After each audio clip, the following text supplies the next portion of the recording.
chapter of the Texas Association of Sports Officials. Our referee tonight is Wayne Elliott. Umpire Ralph Bentley. Headlines from Darren McDaniel. Line judge Nick Foreman.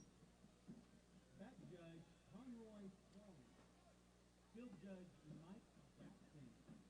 Side judge Tanner King. Clock operator is Richard Ray. 25 seconds off is Gene Davenport. Spin game, Freddie Monreal. Aliza Garcia.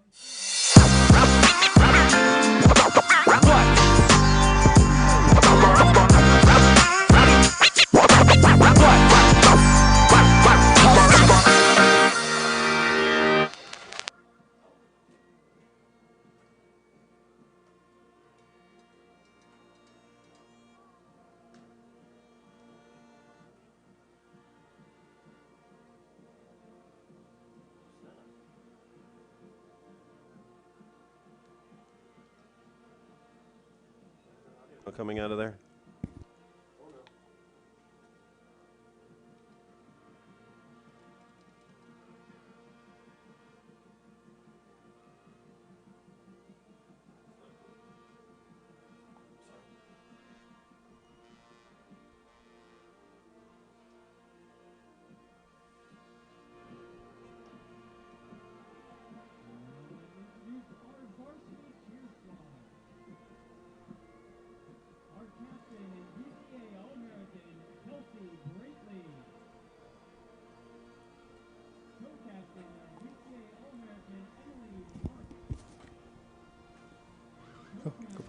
You are looking live at Kelly Reeves Athletic Complex, the Palace, the site of tonight's 6A non-district battle between the Waco Midway Panthers and your Cedar Ridge Raiders.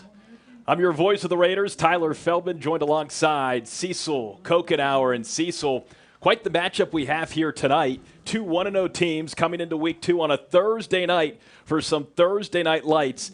Hottest day of the year so far here in Central Texas. Hit 104 degrees Fahrenheit. Oh man, I feel bad for those kids down there, man. They're in there all blacks. Got to watch out for cramping tonight. And cramping was a problem in week 1 for Cedar Ridge. A 49-31 win on the road against Buda Johnson. A great way for the Brian Vardaman era to kick off. Brian Vardaman in his first season as head coach of the Cedar Ridge Raiders. 49 points. They only scored more than 49 points once last season. So the offense was clicking. Matt Leonard, the offensive coordinator. Brian Vardaman made sure, he said, I need to have that guy come here on my staff. He snagged Matt Leonard over from Hutto. He had led the Hippos offense for the last handful of seasons, and they were oh so impressive. And we saw that in week 1. Now in week 2, a much different test for these Raiders, taking on a Midway Panthers team that opened their season last Thursday with a 56-19 win over Westwood. Yeah, I was actually at that game, and it was, man, I'll tell you what, they have talent all over the field, this Waco Midway team does, and they let it fly. So the quarterback, stud, wide receiver, stud, running back, studs. Cedar Ridge is going to have their hands full with them tonight. Yes, they are. And one of the players to watch out for on the Midway side of the ball, running back Lathan Wissington. He's got offers from all over. A talented running back, a talented guy in the backfield. He had 7 carries for 76 yards and a touchdown last week to go along with so many other big-time numbers. Another guy to look out for on this offense for Midway, Mr. Fields Vaughn. He had an explosive game. He was just attacking the field in all types of ways. Jaden Fields Vaughn, he had 6 carries for almost 200 yards and 4 touchdowns. He was a tough man to stop for that Westwood defense, and you got to see it live, Cecil. That will be a tall task for a very talented defensive front 4 for the Cedar Ridge Raiders. Yeah, it will be a task. And I think we're ready to go to the interview with Coach. Yeah, and I had a chance to catch up with head coach Brian Vardaman earlier this week to preview this matchup. Let's hear what he had to say going into this Thursday night, a short week for your Raiders. They love their Friday night lights here in Texas, but how about some Thursday night lights? Week 2, the undefeated Cedar Ridge Raiders hosting, yes, the home opener, Waco Midway. Joining me now on our pregame show here on Vype Live, head coach Brian Vardaman. Coach, you've got to walk me through 49-31 week 1 win on the road against Buda Johnson. Your first win as head coach. You've got that Gatorade bath at the end there. Walk me through how that bath felt and how the victory felt. Well, it felt great. I mean, it was a direct hit as well. I mean, I don't think they, sometimes you see those coaches, they flinch or they move a little bit and it just catches a little bit of them. That was an absolute direct hit. Got my shoes wet. I mean, from head to toe, it was soaked. But that was the best wet drive home I've had in a long time for sure. Did you make the guys run at practice this week, or was that? I was trying to go back. I was trying to go back on video, and I'm like, all right, what numbers? Who was holding the Gatorade, cooler, but somehow they got blurred out. So I don't know. I'm going to have to see if I can cipher through some of that. Well, much like the direct hit on that water bath at the end there, your team was clicking on all cylinders, it seemed like, offensively, special teams, defensively. How proud of you are your kids? Week 1, yes, mistakes, things to learn and grow from, but all in all, really impressive week 1 win. Yeah, yes, it was. Overall, it was a pretty clean game for us. We had the one turnover there, and that was just kind of a fluke situation. The kid made a great play, and they came up with it there in the red zone. But overall, I thought our guys were prepared. I was really proud of our coordinators and our coaching staff, just from offensively putting together a great game plan, defense, and special teams. I mean, we Coach Leonard joked that he wanted more field to work with, but some of those returns, we gave him some short fields. So overall, I was really proud of our guys, and really was excited to see some guys step up too. That we knew they had that potential on offense, defense, special teams, but when you actually get out there on a Friday night and you see it, it was really special and a really great win for our program. Cedar Ridge last year only scored that many points once. So to hit 49 in week 1, what kind of confidence do your kids have as they go into week 2 here? Well, they're feeling really confident, and the thing about it is they knew they could have scored more. I mean, we let go of a couple opportunities there, and give it to Buda Johnson too. They play, they played really hard too, and they had some great moments as well on their side, and made some great plays. But we felt like, we still left a little bit out there to be able to go down and score some more. But overall, our guys are playing confident, and we've got a lot of playmakers, and I told Coach Leonard that's a good problem to have, trying to get those guys their touches and keep them happy over there. And so he's very creative, and our offensive coaches do a great job. So I'm excited to see us continue that this week.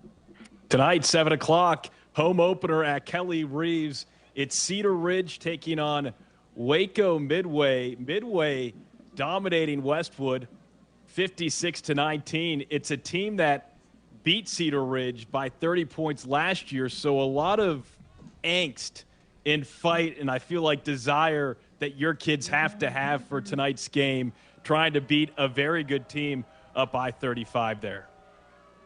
Yes, just watching the film from this past weekend and the last couple of days, very good football team, and Coach Gillespie does a great job there. He got there 2 years ago and took over a program that had a lot of historical success there, and they were down a little bit the last couple of years, and he took over and really got those guys going in the right direction. They play extremely hard, and they are very talented. They've got multiple guys with Division I offers. Their offensive line is probably as big as we're going to see all season, probably one of the top running backs we'll see. We've got some other good running backs in our league, no doubt, but and then defensively, they got a defensive front, a couple defensive linemen and a linebacker that are just incredible playmakers, and they play with such a high motor. And so it's going to be a great test for us. And, but our guys are excited about the challenge. They love the matchup. They don't back down from a fight, and they're excited about, having an opportunity to go out and play against a really good team and a contender there, and try to try to help out what happened from last year into this year and make it a better ball game for sure. Short week for you guys, Coach. For Midway, they played Thursday last week, so a normal week for them. Mm-hmm. What are some keys to battling against a very good Midway team? You mentioned the trenches and their offensive linemen. Your team, impressive on both sides of the ball on that line last week. Is that a key for you and your team this game here tonight? Well, a big piece of that for us is making sure our bodies are ready to go for a 4-quarter game, 5-quarter game, however long it takes. Because our guys there towards the end of the game last week, I'm sure you saw, we got hit with some cramping and thankfully nothing serious out of that game last week injury wise, but a lot of guys cramping up, and so just the preparation of our bodies and this is going to be another game that's like that. It's going to be hot, and you're going against great competition, and so our guys, they have to be their bodies have to be physically ready to go. And so for us, that's a big piece of it. Obviously, we got to take care of the football, the execution from an offensive standpoint. And then, defensively, finding ways to create those TFLs and takeaways. And Coach Littleton does a great job of emphasizing and stressing that with our defensive guys. And so trying to get some extra touches for our offense. And then special teams just continue to be special in the return game and our coverage units. And we got a really great kicker, Cooper Tugas, and we're excited about him and hopefully get him a couple opportunities to knock some home for us. Coach, first home game as head coach of these Cedar Ridge Raiders. What are your feelings like going into this one? Obviously, you win the first game, special moment. Now first home game. Is it just another game for you, or is there some added butterflies in the stomach for the first home game as a head coach? Yeah, no, for me, and I told our guys earlier this week, I told them this is the most important game on our schedule because it's the next game.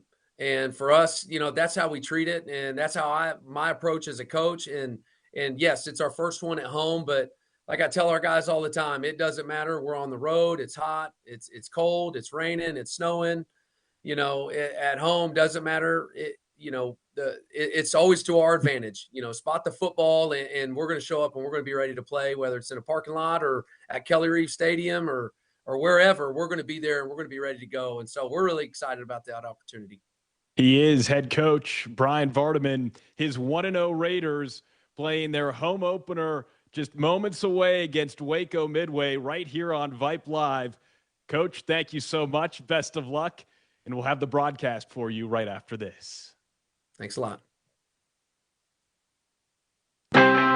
We are the NFHS. That stands for the National Federation of State High School Associations. But really, what we stand for, together with the UIL, are the 825,000 high school sports and performing arts students in Texas. And so we stand. We stand for the runners, debate team members, and basketball players. We stand for their coaches, officials, and adjudicators.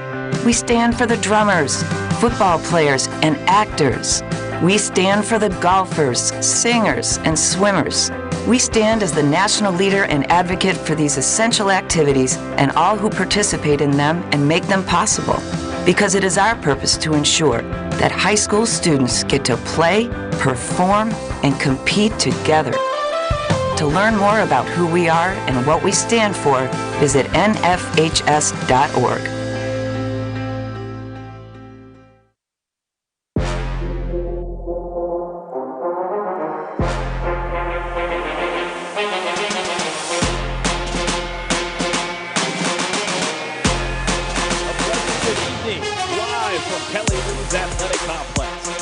They call it the Palace, and tonight at the Palace, we've got a 6A non-district matchup between your Cedar Ridge Raiders and the Waco Midway Panthers. Hello, everyone. I'm Tyler Feldman alongside Cecil Kokenauer. And Cecil, we've got a great matchup tonight. Thursday night, Texas high school football. This is what it's all about. We get high school football a day earlier, a night earlier than everyone else. And we've got two 1-0 teams here tonight coming off of two huge Week 1 victories. Midway winning 56-19 over Westwood last Thursday. Cedar Ridge kicking off the Brian Vardaman era with the 49-31 win on the road against Buda Johnson last Friday night. What will give tonight, Cecil? Oh, man, something's got to give tonight. I'm not sure what it is because these two teams right here, they're both feeling it right now. They're both feeling themselves, and they can both do damage. So, man, I'm excited to see the outcome either way. I think for my seeing the game against Westwood last week, I think, this Waco Midway team will probably end up seeing Harker Heights again as in the district championship. Harker Heights was the champion last season, but man, Cedar Ridge is going to have their work cut out for them tonight. They definitely will. An offensive team full of weapons in Midway. A Cedar Ridge team trying to redefine their identity with both stout offensive attack, that Matt Leonard offense, that high-powered, quick offense, going over the top that he's bringing in from Hutto. And then, hey, Brian Vardaman, he's a defensive-minded guy, played his college football at Oklahoma State, 11 seasons up in the Dallas Metroplex as a defensive coordinator. He comes down here to Central Texas, closer to home for his wife. His wife, a proud graduate of Dripping Springs. Drip, big win last week over Vandergrift. That was a surprise to start the season. Yes, it was. But we're just about to get underway here. Cedar Ridge rocking the purple tops, white numerals, black bottoms. Waco Midway, top to bottom, all white with the blue numerals outlined in red. It'll be Cedar Ridge kicking off to start, and the Panthers receiving, going left to right. So glad you're with us here on Vype Live. Tyler Feldman here with Cecil Kokenauer on a Thursday night in Central Texas, as Togus boots that one into the end zone, just like we saw in week 1 against Buda Johnson. Again, hottest day of the year on record so far in 2025 here in the Austin area. It got up to 104 degrees today, 99 degrees at kickoff. Hopefully that sun will drop because, Cecil, last week, cramping was a huge issue for Cedar Ridge, especially late in that ball game. And speaking with head coach Brian Vardaman earlier this week, he told me that was a critical area of focus throughout the week to make sure his players were properly hydrated for tonight's game. Yeah, these are tough conditions to go out and play in with all the tons of uniform on and all that. It's really hard to do. So make sure they're hydrated up, got salt tabs down there, and ready to go. Court Strickland starting at quarterback for Midway. He takes a snap from the shotgun, fires it deep downfield, and it is caught! A diving catch across midfield near the 40-yard line, and a hot start. That was Andrew McNair throwing that one through the air, and that's a big splash play to start. Not good if you're Cedar Ridge. Yeah, right off the rip, they come and just get downfield with the big chunk play. Excellent job by the offensive line there to give protection and good timing on that pass and catch. So it'll be 1st and 10 from the Cedar Ridge 39. In motion.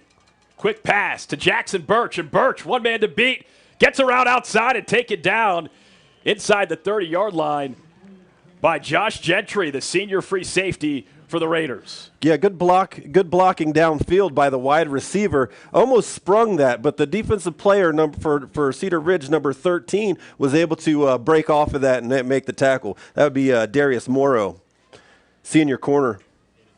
1st and 10 from the 28. Third play of this ball game offensively for Midway. Andrew McNair drops back, fires deep and wide open. Making the grab inside the 5 and falling down is Jackson Birch. He was all by himself. All he had to do was stay on 2 feet, and that would have been an end zone visit. Instead, the drive continues. Yeah, that's tough. A blown coverage right there. Miscommunication left him wide open. I'm sure he'd love to stay on his feet, but fortunately for Cedar Ridge, that didn't happen. Gives them another chance to get a stop. Panthers making quick work of the Raiders. 1st and goal from the 3. Here's McNair. Latham Wissington on his left hip, and Wissington whizzes around the edge into the end zone for the touchdown, and it is an early 6-0 lead from the Midway Panthers. Yeah, great blocking on the outside. Just sealed that edge and was able to skirt right around there and just get just inside the pylon for the score.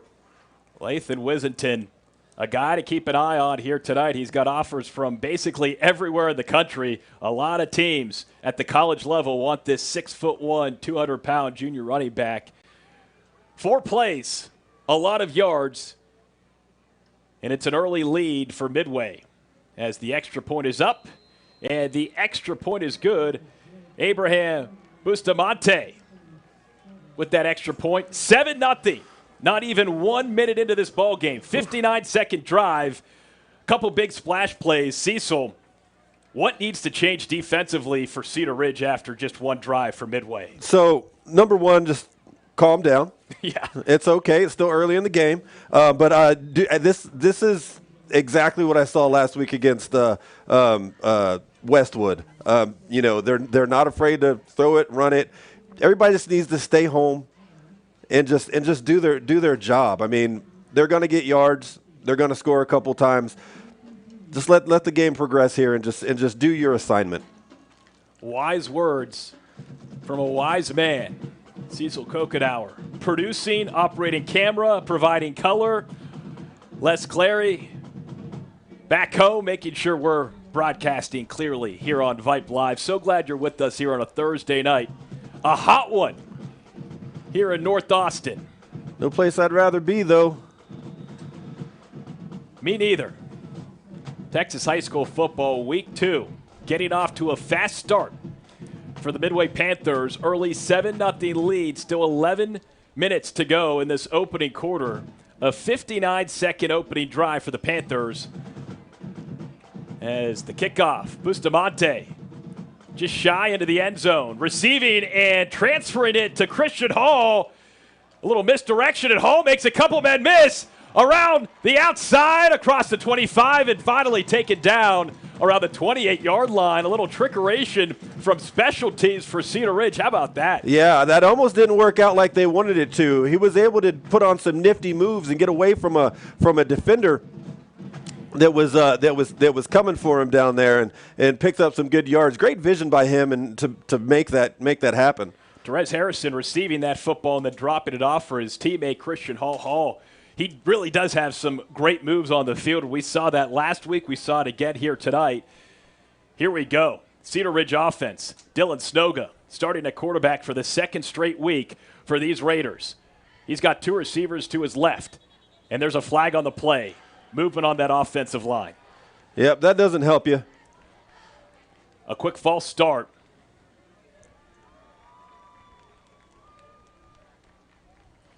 It'll bring the Raiders back 5 yards. Discipline is going to be critical against a high-powered offense like Midway. You've got to take advantage of field position. Not a great start, but again, it's a long game for Cedar Ridge. Yeah, it's tough, especially if you get in your own way, and you can't do that if you want to get it on here. 2nd and 14 from the 24. Ooh. Devenish, Noah Devenish. He's got a burst of speed, crosses over the 40-yard line, and it'll be a big chunk of yardage, setting up a second down for these Raiders. Excellent run there. Great job by the offensive line to block that. First down on that play. There was some movement. False start there, too. Yep, on the edge.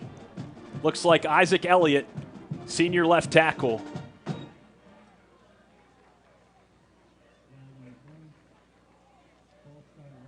Little excitement from the offensive line to start this first drive for Cedar Ridge. Well, they picked up some good chunk yards after their previous false start, so let's see if they can do it again. Ball is on the 34-yard line. Trips left. Here's Snoga. Hands it off to Devenish. Cuts inside. Breaks a couple tackles. Ooh! Up the gut. Makes another man miss. Still on his feet. Inside. Panthers territory right around the 45-yard line. What a run by Noah Devenish. There goes that man. That was a great run. And the Raiders are going no huddle here. 3 receivers left with Devin Patterson there as well. Little screen. And Devenish gets a few yards on that quick pass play. Yeah, that works well right there. I like that. Good blocking by the wide receivers on the outside to spring him here. That guy is a weapon. A lot of weapons offensively for Cedar Ridge. We got to see that multiple times last week in that 49-31 Week 1 win on the road against Buda Johnson. Here we go. Jumbo package to the right. Snoga from the shotgun. Over the middle of the field, looking for McGill. Sails it a little high off the fingertips of Jake McGill. Incomplete pass. Yeah, it's a little high there. Lucky that didn't turn into a tip drill and go the other way.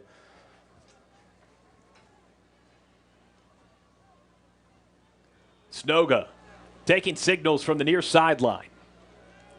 Let's see what they go with here. 3rd and 6 on the 45. 9:31 to go in this first quarter. Snoga organizing his wide receivers to his right. He's got 2 left. Devin Patterson on his right hip. Changing the play. And here we go. Snoga drops back, flings it wide and out of the reach of Jake McGill. So an incomplete pass, good coverage by the Panthers. Let's see what Cedar Ridge does here. Last week, Cecil, when they were in this territory facing a 4th down, Brian Vardaman was pretty aggressive and would typically go for it. Typically go for it. I mean, they're kind of in no man's land here on the Midway side of the field. So I dig it. I like it. Also, leave the opportunity for the quick kick if the defense presents something you don't like. So 4th and 6 from the 41. Snoga on the run. Pass is complete. Is it enough for a first down? I think he's short. Did he get it? Oh, he did. Trent Bell. Did he get enough? Nice catch. And they give him the first down. The chains are moving. How about that? Good job. I'm sorry to step on you there. But great job finding the sticks there and getting to them to pick up that first down. No, great grab. Had that perseverance to fight that tackle just enough to move the chains. First down and 10. Here's Snoga. Hands the ball off to Devin Patterson. And Patterson, he was special last week, rushing 12 times for 75 yards. He also had 1 catch for 59 yards and a touchdown. Can give this offense a lot of different choices. Running back who can also receive.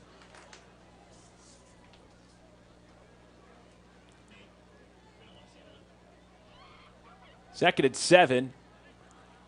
Ball on the 31-yard line. 8:30 left in this opening quarter. 7-0 Midway. Low snap. Low snap. Snoga able to recover. Met immediately by Jesse Satterfield. No chance there for Zakai Williams to make that grab. Great pressure by that secondary for the Panthers. Yeah, that's a difficult play and messes up timing when the snap's low like that. Good on the quarterback to even handle that well and get it off. I'm really surprised they're not letting more clock drain off the play clock and keep this Midway offense off field. That might be a free play. Free play here for Snoga. Fires it deep, intended for his receiver Trent Bell, out of the reach. They didn't throw the flag. No flag. They thought it was a free play. Dylan Snoga, the junior quarterback, speaking with his dad last week, also the Booster Club president. His dad was saying how when Dylan was a kid, they would come to Cedar Ridge football games, and now it's his time to be the quarterback. Yeah, that's awesome. You get chills just thinking about stories like that. A father going with his son to high school football here in Central Texas, and now it's his son's time to shine. Pretty special. Long field goal try here off the toe of Cooper Togus. Let's see what he's got. From the 31, a 48-yard field goal try. Snap is good. Blocked. Field goal is blocked. Will McGill get to it? He's hustling. Ball's still loose. It's picked up by Chauncey King. And King at the Palace goes all the way into the end zone. Apropos. How about that? Wow. Wow, don't see that often. Blocked field goal. Jake McGill had a chance to pick it up, but got pushed in the process. And of all guys, it's Chauncey King at the Palace. Maybe it's his Palace. It's an early 13-0 lead for Midway. A tough hole for the Cedar Ridge Raiders to climb out of.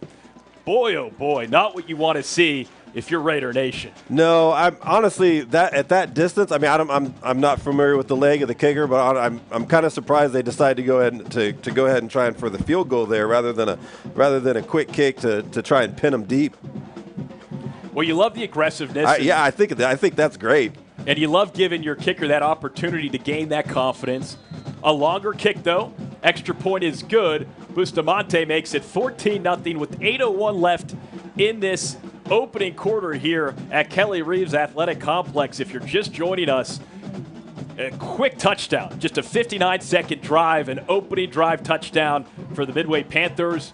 Just moments ago, a blocked field goal. It was a 48-yard try, obviously, a long field goal, lower trajectory. That field goal gets blocked, recovered, and taken back for the touchdown. So 14-0 Cecil. My goodness. That's crazy. We're 4 minutes in. I know. It's just a lot of action, which is nice. It makes calling a game really fun. No, it does. But this is your home for Cedar Ridge Raider football. So, look, it's early. There's a lot of football left, okay? If you're listening from wherever, inside Texas, different places in the country, we appreciate you joining us tonight. And hopefully things get better for the Cedar Ridge Raiders, trailing the Midway Panthers 14-0, not even 4 minutes into this ball game. It is a Thursday night. It was a short week. It was a holiday week, Labor Day weekend. A lot of factors at play here. Hottest day on record here in Central Texas, hit 104 degrees Fahrenheit. Crazy. I stepped out of my car here before this game about 2 hours ago and said, wow, it is going to be a hot one. And so far, the hot team to start is the team dressed in all white, the Midway Panthers. Bustamante kicks it off to Rez Harrison. Receives it from inside his own end zone and gets ripped down. Horse collar? Is he down? Do we hear a whistle? No flag either. Looked close to a horse collar tackle. No flag called, and the Raiders will get going at their own 9-yard line. Yeah, it did look like that to me too, but they decided to keep the flag in their pocket. Some early false starts from the offensive line for Cedar Ridge. They need to remedy that quickly here on this second drive. Yeah, self-inflicted wounds there, man. You got to clean that stuff up to give yourself a chance. So with 7:54 to go here in the first quarter, second drive of this game offensively for Cedar Ridge. They got a long way to go. Yes, they do. Toughest starting field position for any team here tonight. Raiders from their own 9-yard line. Here we go. Snoga from the shotgun. Quick pitch to Devenish. Devenish looks left, spins right, and gets taken down at the 2-yard line. My goodness. Yeah, out of nowhere. Lane Alexander found his own lane. It loses about 3 yards on that. More than that. I'm sorry, it loses about 7 yards. Sets up a 2nd and 17. 2nd and long, we'll go with, as they update the scoreboard. Snoga from the shotgun, from his own end zone, nearly picked off. Sails it high again, was looking for Jake McGill on the far side. That's been an issue so far for Snoga. Just missing his receivers there on the coverage was Carl Simmons for this Midway Panthers defense. So it's 3rd and long. Raiders from their own 4-yard line. 3rd and 15.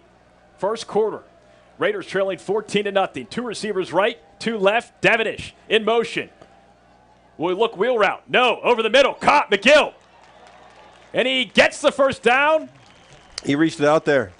Looked like he almost lost the football as he hit the ground, but a great 3rd down conversion from this Cedar Ridge offense. Perfect strike there from Snoga. Yeah, that was really good execution on that. And I love the extra effort for the reach at the end to get the ball across the sticks. And that's what you come to expect from Jake McGill, senior wideout. One of the few guys on this offense coming into this season with varsity experience for the purple and black. All right, Snoga, empty set. Low snap again, has to recover and just take it up the gut. Gets 1, maybe 2 yards. Ripped down there by Jaden Anderson, the nose tackle. Yeah, good decision there just to try and get what you can after the low snap. As Snoga comes out, lost his helmet, in comes Tillman Subak. It's spelled S-U-B-C-O-Z, the backup quarterback. I bumped into his dad last week. I said, you got to tell me. Language of origin for this last name. Lithuanian. Tillman Subak. Fakes the handoff to Devenish. takes it himself across the 30-yard line. And he gets the first down. The chains are moving yet again, and that's what we saw last week. The Raiders have offense at the quarterback options at the quarterback position. No huddle. Looks like it was 3rd and short. They didn't give it to him, and he takes it this time across the 30 to the 32 for the first down to move the chains. I thought he got it there on that second down run. Yeah, I did too. They didn't give it to him, though. Got it this time. The drive extends. They're doing a good job moving the ball down the field. So Subak comes back out. The helmet is fixed for Dylan Snoga. Jake McGill. Wonder if if he plays basketball too. That's a great question. Lithuanians like to play basketball as well.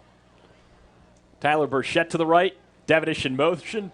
Snoga gets rid of it just in time, and it's nearly picked off. He got hit hard as he got rid of that one. Oof, he took a shot.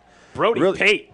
Really stood in there and, just long enough to deliver the ball, but it kind of changed it a little bit, and luckily that didn't get picked, but it didn't, so we continue on a second down here. Lane Alexander was diving, nearly picked it off, and it was that Panthers defense, Brody Pate, hitting Dylan Snoga quite hard on that play. Second down and 10 from the 32. 2 receivers to Snoga's left. Devenish on the left hip. Fakes the handoff to Devenish. Quick pass to Christian Hall. Hall cuts in, cuts out, and he's got speed across midfield. He's got one man to beat across the 20 and take it out of bounds around the 13-yard line. Jalen McClinton stopping that from a big-time touchdown for the Raiders. Wow, what a play. What a play. That dude's got wheels. That was fun. A lot of weapons for Snoga, and it was a very easy wide receiver screen. Setting up great field position. First and 10 from the 12. Here's Snoga. Hands it off to Devenish. Cuts left, cuts right. Taken down. Got about 2 yards before Jaden Anderson met him for the tackle. I like this. Cedar Ridge is finding themselves a rhythm. Something.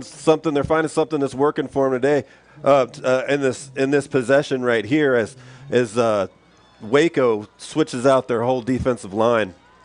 Less than 5 minutes to go here in this opening quarter. 14-0 Panthers. Raiders driving, though. 2nd and 8 from the 10. Here's Snoga. 2 receivers to his right. Therese Harrison in motion. Snoga keeps it, has space, and gets pushed into the end zone for the Raider touchdown. Yeah, excellent misdirection there. Really threw Waco off their game right there, and I think that's something they're going to try and use a lot more because that really worked a lot on this drive.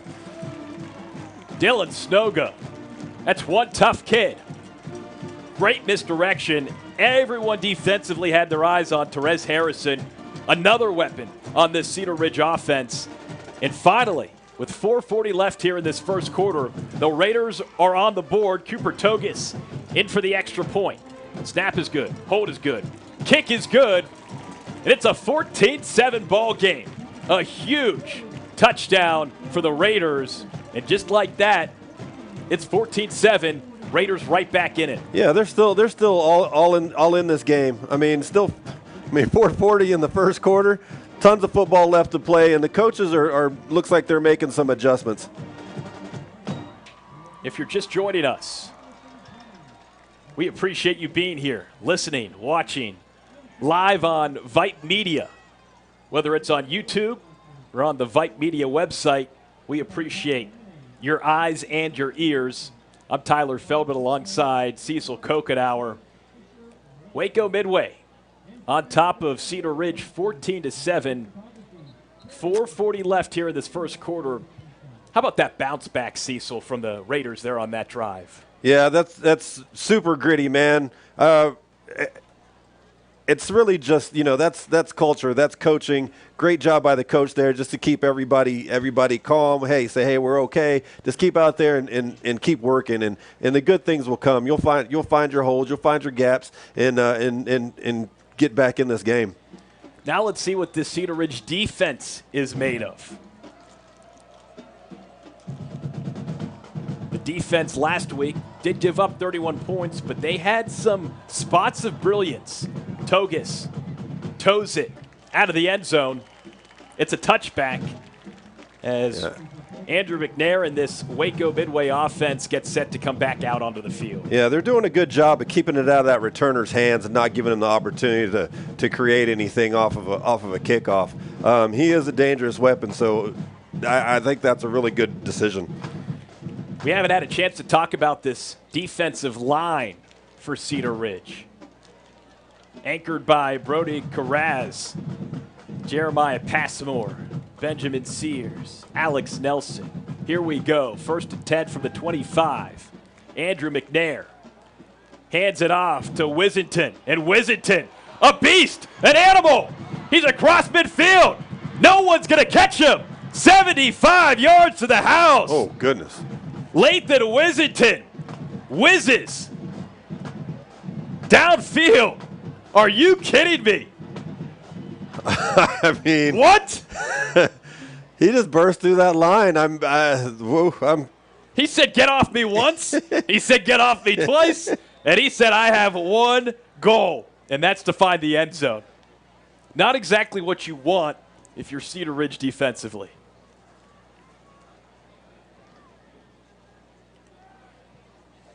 Extra point is up. It is good, and we talked about it earlier. I was talking with Waco Midway's broadcaster before the game, and he said, watch out for number 4, Lathan Wissington. He's got offers from just about everyone in the country, and I think we saw why right there. Yeah, that's absolutely That's one of those, why. put that on the tape. Yeah, for sure. That's man, he just blew that thing open and took it. That was what, about 80 yards? A 75-yard run. And it didn't take very long. 14 seconds. I'll tell you what though. I'm watching on these field goals. We're gonna get to one of those. The blockers getting real close. Only a matter of time. Cedar Ridge, luckily, still with some time left. 4:26 left in this opening quarter. However, that defense, you wanted more. You score a touchdown. This offense, though, from Waco Midway seems to have a different gear, an extra gear. Yeah, they're kind of different. Well, let's see if Cedar Ridge offensively can get back on track and cut this lead into half, possibly. But is the offense probably getting a little tired? So making sure you're staying hydrated and making sure you're ready and resting those legs. Bustamante boots it into the end zone, touchback. Raiders will pick things up at the 25-yard line with 4:26 to play in this opening quarter. You're listening to Cedar Ridge Raider football right here on Vype Live. Tyler Feldman, Cecil Kokenauer here with you for a couple more hours. So glad you're with us. A hot one here in North Austin. Kelly Reeves Athletic Complex. First home game of the Brian Vardaman era. Not going as planned, at least so far. But it's only the first quarter. Snoga, the junior quarterback. He's got trips right. Fakes the handoff. Another QB keeper. Read immediately by that Panthers defense. We've got a helmet on the field again. It's Dylan Snoga's helmet. Oh, no. He's still on the field. Slow to get up.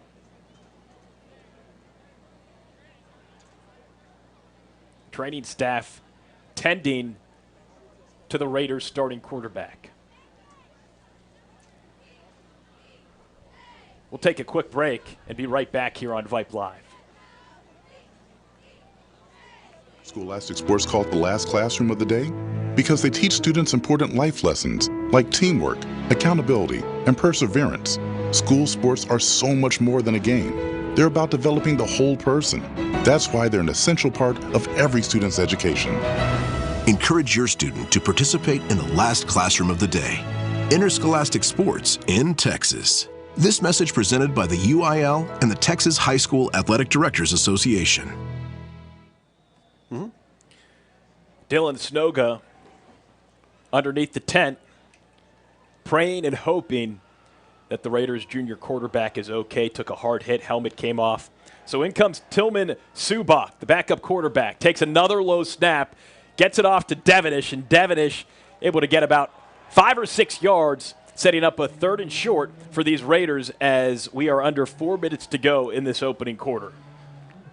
Yeah, good conservative play for your new quarterback to come in, hand the ball off, and just kind of establish a bit of a rhythm. Let's see if Subak can create some magic off the bench for these Raiders. Again, Dylan Snoga being tended to in the black tent.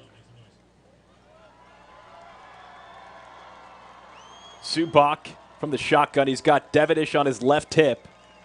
Trent Bell, near side receiver, gives it to Devenish. And Devenish is able to bounce around for a couple yards. About 1 yard shy of the first down marker. What do you do? 4th and short. Raiders are going for it. Subak gets pushed, and we have a flag on the play. False start.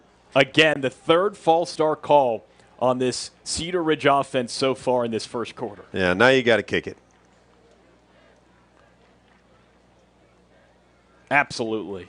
You can't give a team already up 2 touchdowns field position like that as the punting unit comes out onto the field for the Raiders. I like the idea, though. Get lined up and go quick before the defense really has a chance to get set.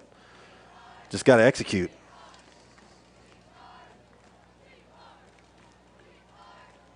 Cooper Togus back to punt. What an appropriate name for a kicker. You're telling me. Togus. Jesse Satterfield back to receive. Nearly gets blocked. It may have gotten tipped and goes out of bounds. There is a flag on the play. Ball goes out of bounds at the 36-yard line. So a 7-yard punt.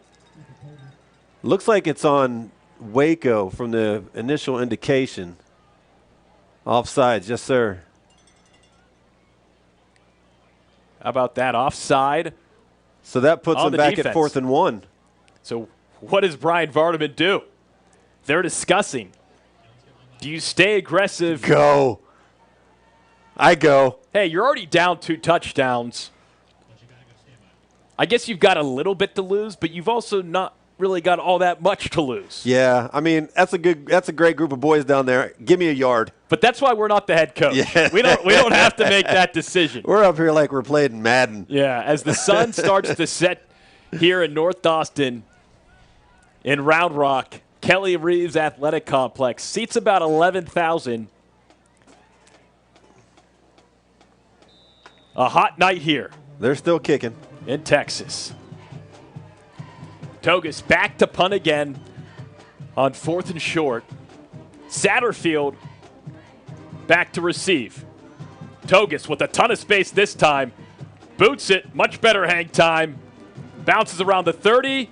Inside the 20-yard line. That's how it's done if you're Cooper Togus. So a detrimental flag, an offside call, sets up a much better punt in much tougher field position for this Waco Midway offense. But, hey, Cecil, as we've seen from the weapons in all white, Cedar Ridge needs to figure out something defensively to stop their stars, mainly the guy wearing number 4, Lathan Wissington. Yeah, you definitely have to do something there. But real quick, I want to give it up to that punter right there. That looked like they actually might have had a slight fake on right there with the rugby style punt, letting him roll to the outside. And if the situation presented itself, he could have tossed it over to the receiver. Great execution. Trips right. Oh yeah. Heavy pressure from the Cedar Ridge defense. That's what they need to do. Great penetration there to get upfield and really to stop that just after the handoff. Matthew McMillan, he was all over the place last week, makes the big tackle there. McMillan, one of the defensive leaders in the tackle department last week, he was all over the place, had 6 total tackles, 3 for loss last week against Buda Johnson. So 2nd and long, here's McNair rolling right, keeping it himself, has space, and finally gets pushed out of bounds. Just shy of the 20-yard line. And, hey, right there it looked like defensively guys were backing up and giving McNair that space. You've got to be aggressive and attack a talented quarterback like Andrew McNair.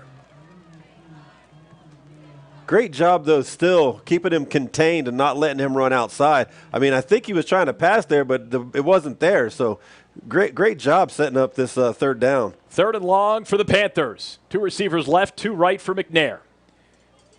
McNair taking signals. Audibling. Let's see what he calls here. 3rd and 8 from the 20. From the shotgun, drops back, throws, and it's overthrown. Incomplete. A critical 3 and out for the Cedar Ridge defense. That's what you want to see if you're Brian Vardaman. Yeah, absolutely. And now, that gives some confidence, too, knowing that, hey, we can stop these guys. So, on the subsequent defensive possessions, and, that gives them a little fire. Little fire on a night where you'd probably rather have ice. Andrew McNair punting. He's the quarterback. He's also the punter. Boots it just about 35 yards, so Cedar Ridge will take over from about their own 45-yard line. Great field position, a great opportunity. Again, it's 21-7 Panthers right now with the $1:30 left in this opening quarter. A great opportunity to end this first quarter by putting some points on the board. Yeah, for sure. And I mean, they're still not out of this game by any means, but this sets up a wonder. That was not a great punt, and it sets up a great field position for, just like you said, for a scoring opportunity. 1st and 10 from their own 48, right around midfield. It's Tillman Subak still out there. Quick pass to Therese Harrison, and Harrison makes the grab, but gets met immediately behind the line by Herb Torres. Yeah, Torres fought through the block right there and was able to get the tackle. Sorry, I missed that a little bit on camera. Thankfully, I think the majority of our listeners bleed black and purple. 2nd and 13 from the 45. Loss of 3 on that first down catch. Here's Subak. Fakes right, rolls left, throws downfield, and it's caught. Christian Hall breaks 1 tackle. Across the 40, down around the 36-yard line. First down, Raiders. Great job by Subak there. He saw that was closing down on the right side, and then great vision to kick it back to the other side. Kept his eyes downfield, found the open receiver, who settled down in a soft spot in the zone. Christian Hall, senior running back, receiver, does it all. About 40 seconds to go in this first quarter here from Kelly Reeves Athletic Complex. 1st and 10 from the 35. Subak taking signals from the near sideline. He's got 2 receivers to his right, 1 to his left. Devenish on his right hip. Handoff goes to Devenish. Nifty move in the backfield. And a miracle he was able to get back to about the line of scrimmage. That'll be the last play of this opening quarter. After 12 minutes of play, after 1 quarter of play, here at the Palace, it's Waco Midway 21, Cedar Ridge 7. You're watching Raider football right here on Vype Live. Interested in Vype Campus? Vype Campus brings our popular citywide media days right to your doorstep. As a Vype Campus client, we will work with you to help you take advantage of our unique campus model to build a unique experience for your school. From media day photo shoots of all your athletes to game day coverage, broadcasts and live streams, video and digital content, hype videos, the Vype U program, same-day graphics, and of course your very own campus magazine, Vype Campus is truly whatever you want it to be. Email info@vypemedia.com to find out how to join Vype Campus today. Why are interscholastic sports called the last classroom of the day? Because they teach students important life lessons like teamwork, accountability, and perseverance. School sports are so much more than a game. They're about developing the whole person. That's why they're an essential part of every student's education. Encourage your student to participate in the last classroom of the day. Interscholastic sports in Texas. Come right back to it. This message presented by the UIL and the Texas High School Athletic Directors Association. Second quarter underway. Subak has to get rid of it and met immediately. Trent Bell didn't think he was down. A couple Panthers there to make the quick tackle. Second quarter underway. Raiders relying on their backup quarterback right now, Tyler Feldman, Cecil Kokenauer. So glad you're with us here on this Thursday night from the Palace. Kentley Reeves Athletic Complex, first home game of the season for the Raiders. 3rd and 9 from the 36. Subak drops back, fires over the middle. It's Jake McGill, makes the catch. About a yard shy of that first down marker. Tough decision again for Brian Vardaman, Matt Leonard, and this Cedar Ridge offense. It looks like the offense is staying out on the field. Again, if you're just joining us, Dylan Snoga, the junior starting quarterback for the Raiders, took a hard hit. Helmet came off late in the first quarter. Still no sign of him on the sideline. We are looking, and we will update you as we have it. Another low snap. Subak. And that has been an issue here tonight at that center position. Cameron Aspra, the center, for some reason that snap just has not been on point tonight. It didn't seem to me that he got his knee down, though. Neither. Yeah, I think that's what Subak is probably talking with the referee about right now. No going back, though. Have to look forward. Still looking for Dylan Snoga on the sideline. We'll update you as we have it. Ball's on the 32-yard line, 2nd down. Devonish following his blockers well. Jukes out one guy. Finally gets ripped down by Max Mayton. Mayton. 12 tackles last week against Westwood. That's a guy that we haven't said his name yet tonight, but was impressive in that 56-19 Week 1 win over the Warriors. He kind of reminds me of a Le'Veon Bell when he runs. Very patient, kind of gets behind his blockers and bursts through the line and then does it and just keeps doing that until he picks up a bunch of yards, man. I like how this guy runs. As long as he runs like Le'Veon Bell on the field, not much to say about whatever happened off the field with Le'Veon Right. Bell. Under 10 to play here in this first half. 14-point lead for the Panthers on top of the Raiders. 3rd down pass. Subak finds Christian Hall. Hall, can he get there? It'll be close. Let's see where they mark him. Well-executed pass play. Just shy of that first down marker. 9.5 to go in the second quarter. 21-7. Cedar Ridge trailing. Waco Midway coming in on this Thursday night down I-35. Sure, that was a fun ride. Let's put in the big boys and let's get this yard. 4th and short for the Raiders. They push forward. Did Subak get there? Did he get there? It looks like he got it. Yep, they're moving him. And the chains are moving. Just enough push on that offensive line. Isaac Elliott, Christian Hughes, Cameron Aspra, Matthew Brunson, Caleb Phillips. Don't mess with that front. Keeping this drive alive. 1st and 10 from the 15 for the Raiders. Let's see if they can put some points on the board. Trailing by 2 touchdowns. Subak, 2 receivers to his left, 2 to his right. Takes the snap, drops back, fires over the middle, tipped in, nearly intercepted. A dangerous pass. Luckily for the Raiders, no turnover, no pick.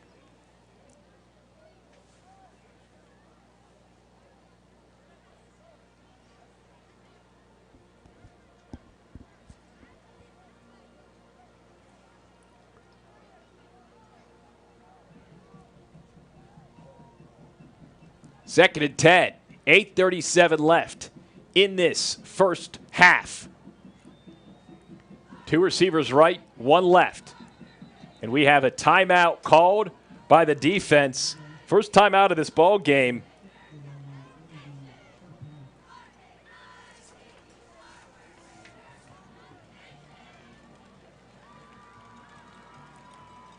You're watching Cedar Ridge Raider football on Vype Live. We'll be right back after this.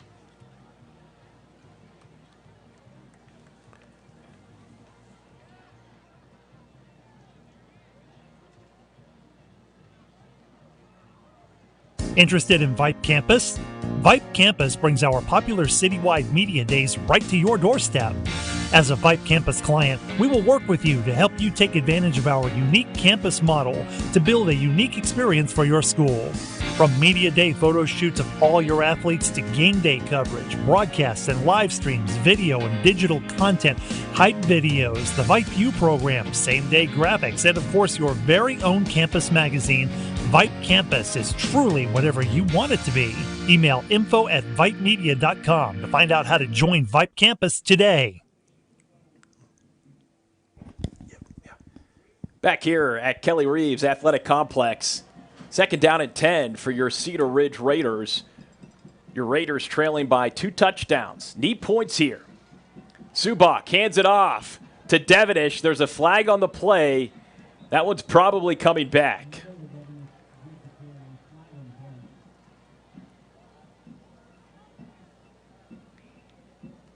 That was a quick flag. Yes, it was. Let's see what they call here. False start. Another false start on this Cedar Ridge offense. Yeah, got to clean that up.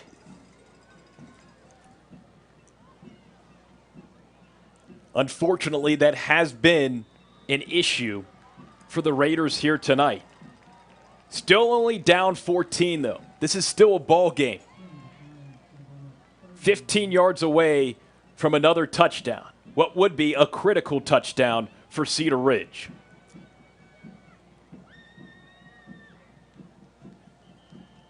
And now it will be Brian Vardaman and the Raiders calling a timeout. With 8:07 left here in this first half, it's Waco Midway 21, Cedar Ridge 7. You're listening and you're watching Cedar Ridge football right here on Vype Live. We are the NFHS. That stands for the National Federation of State High School Associations. But really, what we stand for, together with the UIL, are the 825,000 high school sports and performing arts students in Texas. And so, we stand. We stand for the runners, debate team members, and basketball players. We stand for their coaches, officials, and adjudicators. We stand for the drummers, football players, and actors. We stand for the golfers, singers, and swimmers. We stand as the national leader and advocate for these essential activities and all who participate in them and make them possible. Because it is our purpose to ensure that high school students get to play, perform, and compete together. To learn more about who we are and what we stand for, visit nfhs.org. 3rd and 10 from the 15. Subak takes a snap, rolls right, steps up, fires into the end zone, too deep. Incomplete. Intended for Devin Patterson, and the field goal unit will come back on. Last time we saw this unit, it was a much larger and much longer field goal try. It got blocked, it returned for a splash play touchdown by Chauncey King. With 8 minutes left in the second quarter, it'll be a 32-yard field goal try. Snap, hold, kick, blocked again. Another low kick, and another big-time block by the Midway special teams. Oh, man, really want to come out of there with some points on that drive. But put it back on the defense here to get a stop. 7:54 left in the half. 21-7 lead remains intact for Waco Midway. Again, this Midway team, a tall task here in Week 2, a 6A non-district battle between Cedar Ridge and Waco Midway. Both teams winning in Week 1. Both teams scoring a lot of points in Week 1. But so far, it's really just been one costly special teams turnover and a lot of offense from the Panthers. Here comes the Panthers offense, led by senior quarterback Andrew McNair. DeAndre Thomas in motion. Handoff to Wizington, able to get a couple yards on that ground play. And number 9 from Cedar Ridge, safety. Ryder Gillespie. Ryder Gillespie got in the backfield real quick to really slow the runner down. Senior strong safety, Ryder Gillespie. Big-time play. 7:25 to go in this opening half. Two receivers to McNair's right, and there's movement on the line again. A false start, this time on Midway. Again, it's still early in the season, and so there are still some kinks to be worked out on both sides and on both teams. Hey, we got some here in the broadcast booth, too. Don't we ever? Don't we ever? But, hey, last week we had some audio issues. This week, new headsets, new tripod, new audio board. Gosh, Vype Media, thank you. 2nd and 13 from the 17. Little screen pass to Wizington. Uh-oh. Finally gets dragged down. That man is tough to bring to the floor. Darius Morrow, the guy to do it for Cedar Ridge. He is a big boy, got some strong legs, going to make any college team happy at the next level.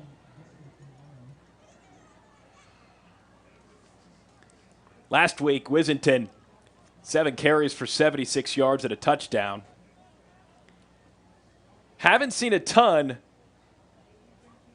from Fields Vaughn, and Vaughn went off last week.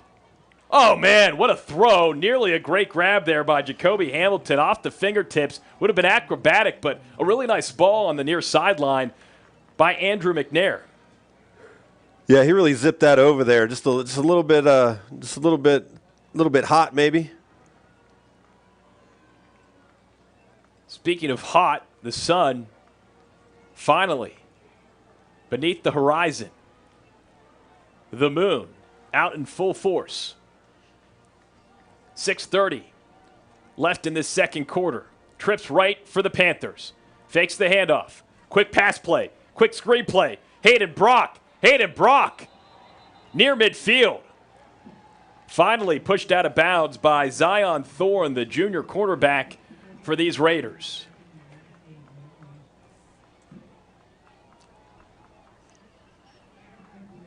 Sets up a 3rd down and short for Midway. McNair hands it off to Wizington. Breaks one tackle. Gets one block. Down the far sideline. One more man to beat, and he beats him. 10-5 touchdown. Lathan Wizington, the Wiz Kid, his 2nd end zone visit. And that just extends Midway's lead to 20 points. Man, that guy. He's got the goods. You're telling me. Holy cow.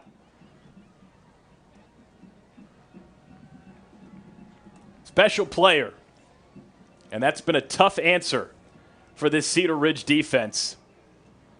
Lathan Wizington having his way with the Raiders. Extra point is good. 3-touchdown lead for Midway. Midway through this second quarter. 6:10 to go before halftime. It's 28-7. Panthers on top of your Raiders. You're listening to Cedar Ridge football here on Vype Live. We are the NFHS. That stands for the National Federation of State High School Associations. But really, what we stand for, together with the UIL, are the 825,000 high school sports and performing arts students in Texas. And so, we stand. We stand for the runners, debate team members, and basketball players. We stand for their coaches, officials, and adjudicators. We stand for the drummers, football players, and actors.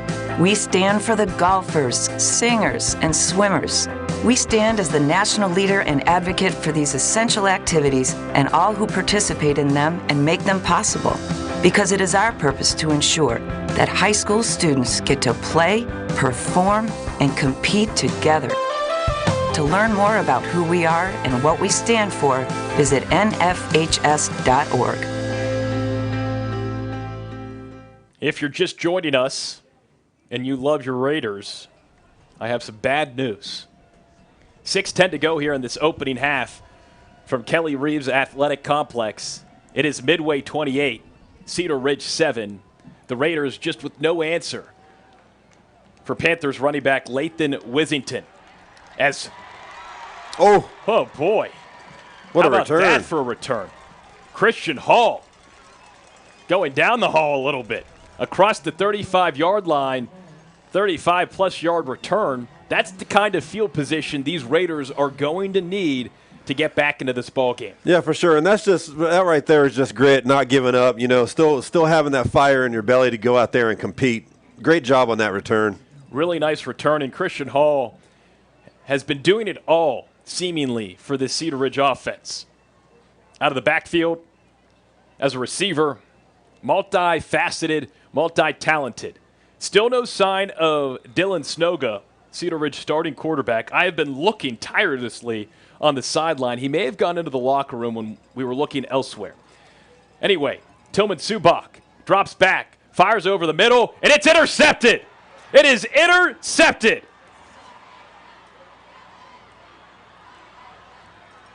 Oh, boy. All the way back for the touchdown. He didn't step out? Max Maton. And we got a flag here, too, for some unsportsmanlike. Looks like number 60 and number 12 are jawing at each other.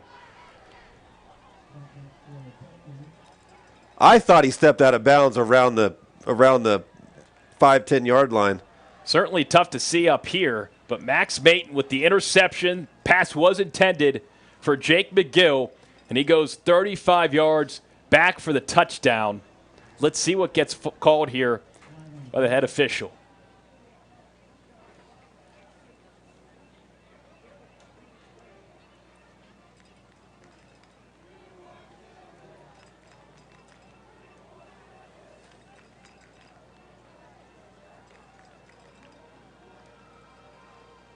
So the field goal unit comes out onto the field. Touchdown will stand. I'm not sure what that jumble of calls was there. And I'm not sure we're going to figure that out, quite frankly.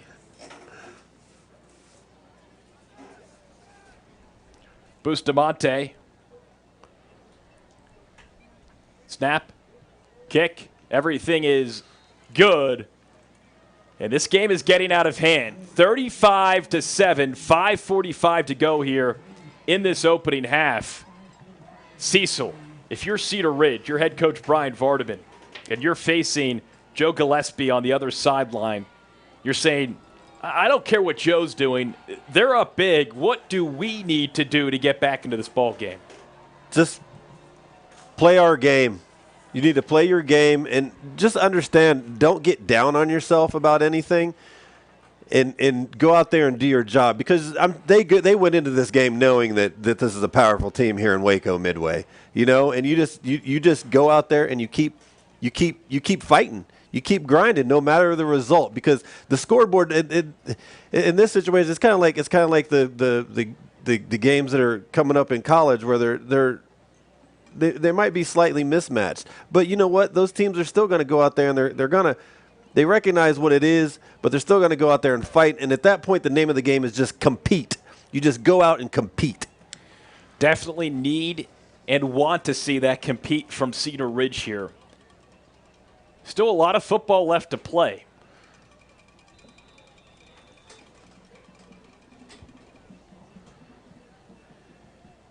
$35-7 if you're just joining us here on Vype Live on this Thursday night. Waco Midway making the trek down I-35 for this non-district 6A battle and showing Cedar Ridge a little bit about ball. Bustamante boots it out of the end zone. Raiders will get things going at their own 25-yard line. Again, looking for Dylan Snoga. No sign of Dylan Snoga. We'll try to get some sort of update at halftime. But that's a big story. He went down. It didn't look like a hard hit, but the helmet did come off. And it's been Tillman Subak trying to operate this Cedar Ridge offense since that injury in the first quarter. He's done a pretty good job at it. He certainly has. Three receivers to his left. Devonish also on his left hip. The handoff goes to Devonish. Devonish, no space. No space. No space whatsoever. Jesse Satterfield there pushing Devonish out of bounds. He maybe got a yard. Maybe 2. As the clock continues to tick. 5.5 to go in this opening half. 35-7 lead for the Panthers on top of the Raiders.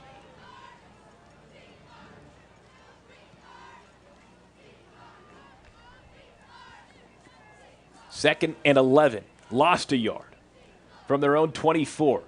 Raiders, 3 receivers left. Subak fakes the handoff, escapes pressure, tucks it, runs, and gets across the 35-yard line. That's one tough football player right there. Met by a few Panthers, just shy of that first down marker. Onions, man. That's a great run right there. He had a defender coming straight at him. He was able to evade, get around the corner. Excellent job by the offensive line to seal that edge over there and allow him to get this close to the first down. Now we just got to move it across. Definitely impressed with Subak. Has a chance here, 3rd and 1 from the 34. He's got 2 receivers to his right, including Jake McGill. Fakes the handoff. No, he gives it to Devonish. Did Devonish get enough, though? Heavy penetration from the Panthers, and looks like forward progress will give it to him. Okay. He gets it, barely, and the chains are moving. It's a first down for the Raiders. 4:15 to go here in this first half. Raiders trailing by 4 touchdowns. He's got 2 receivers to his right. Rolls right. Fires to McGill, and it's deflected. Jumping that route.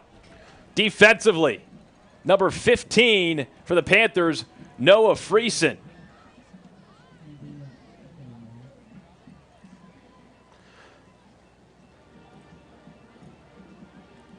Right idea, but Friesen was able to read the eyes of Subak early enough to jump that route. 4 minutes left in this opening half. 2nd and 10 from the 34. Let's see what Subak can generate late in this opening half. Trips left from the shotgun. Throws right and overthrows Jake McGill. McGill has been the favorite target here this evening, and we saw that in week 1. Extracurriculars. We have a helmet off. One Panther throwing his hands and arms up. Whistles blow. No flags, though. It's like number 10's coming off the field for the I'm sorry, that's not 10, is it? Is it 0? I think it might be 0. Jaden Krausen, the 6'2 senior.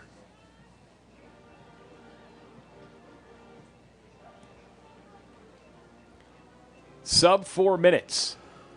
If you're Matt Leonard in this Cedar Ridge offense, you stay to the air, or do you go back to the ground? Man, I still think you keep it balanced. I still think you can just keep a balanced game plan and play their game plan.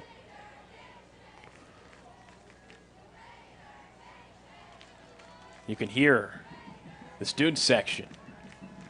It is camo night to a certain degree, chanting Raiders Nation. They need all that support. Here's Subak. Slant over the middle, tip, bobbled, and intercepted! Intercepted! Noah Friesen able to hang on. It tipped his fingers once, tipped him twice, and he dives and comes down with the Panthers' second interception tonight. Another takeaway, another turnover, and with less than 4 minutes to go in this opening half, short field position again for these Midway Panthers. Oh, that's tough. Another tip drill going across the middle for the interception. Great concentration by the defender to be able to pull that in as he bobbled it a few times. 3:51 to go. McNair, heavy pressure, gets rid of it, and it's caught. It's caught. Tyler Scythe, keep running as he gets taken and pushed out of bounds around the 16-yard line.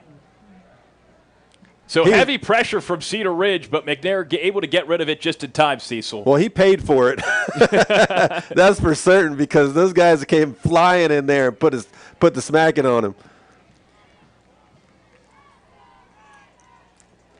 Brody Carraz and company applying that pressure. 1st and 10 from the 16. Court Strickland now in a quarterback. Give McNair a rest. Hands it off to Jaden Fields-Vaughn, and Vaughn gets a few yards. Vaughn was the big playmaker in week 1. 6 carries for 195 yards. He averaged 32.5 yards a carry and 4 touchdowns. Haven't said his name a lot tonight. It's been all Wizington.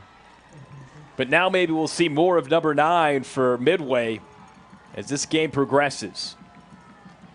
Fresh legs. 3 minutes to go in the second quarter. It's Court Strickland. Man in motion. Quick pass. Quick pass to Jackson Birch, and Birch gets whipped down. C.J. Forbes with a nice play on the near sideline.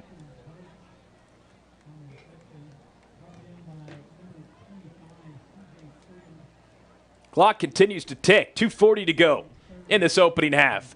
2nd and 6 from the 12. Strickland. Strictly taking signs from the far sideline.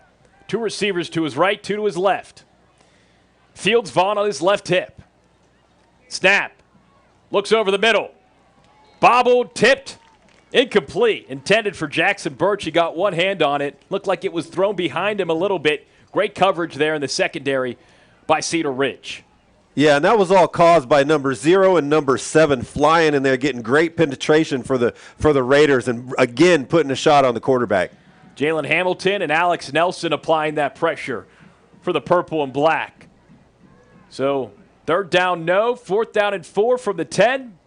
How about a 27-yard field goal for number 27? Bustamante. Abraham Bustamante. Snap is good. Hold is good. Kick is good. More points. 38-7 lead for the Midway Panthers. 2:16 to go here in this opening half. You're watching Cedar Ridge football right here on Vype Live. Why are interscholastic sports called the last classroom of the day? Because they teach students important life lessons like teamwork, accountability, and perseverance. School sports are so much more than a game. They're about developing the whole person. That's why they're an essential part of every student's education. Encourage your student to participate in the last classroom of the day. Interscholastic sports in Texas. This message presented by the UIL and the Texas High School Athletic Directors Association.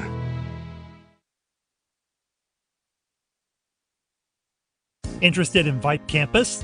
Vype Campus brings our popular citywide media days right to your doorstep. As a Vype Campus client, we will work with you to help you take advantage of our unique campus model to build a unique experience for your school. From media day photo shoots of all your athletes to game day coverage, broadcasts and live streams, video and digital content, hype videos, the Vype U program, same day graphics, and of course your very own campus magazine, Vype. Oh.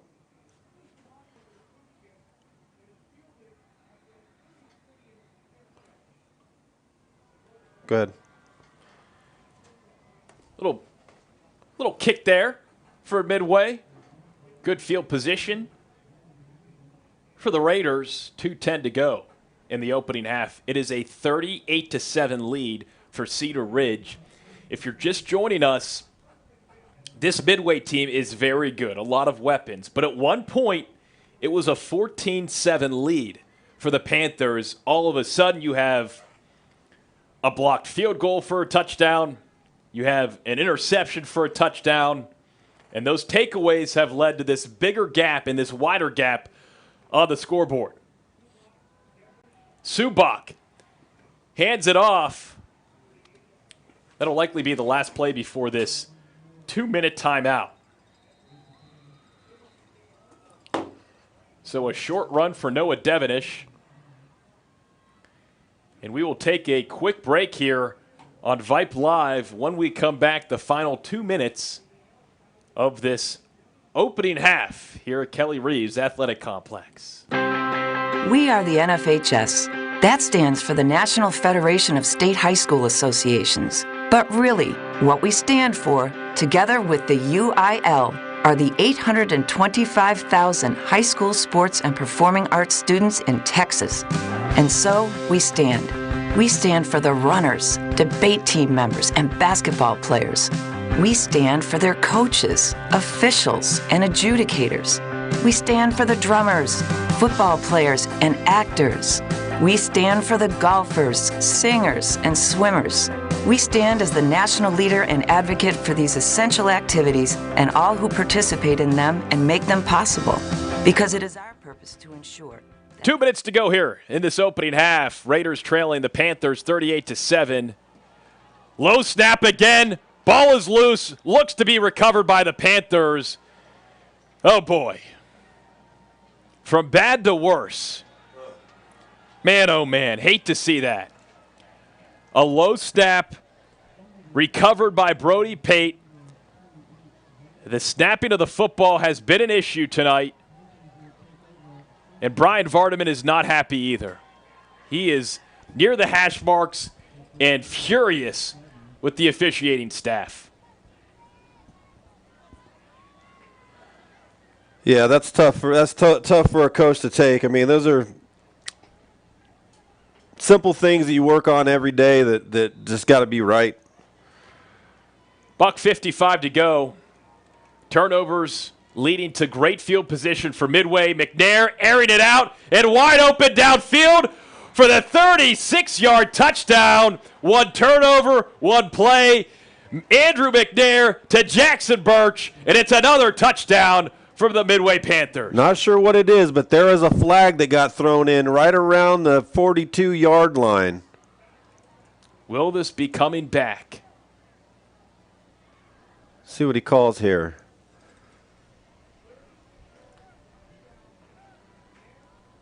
Touchdown's good. Face mask on the defense. Okay, so this touchdown stands. Another big splash play for this Midway offense. I can't believe this Midway offense.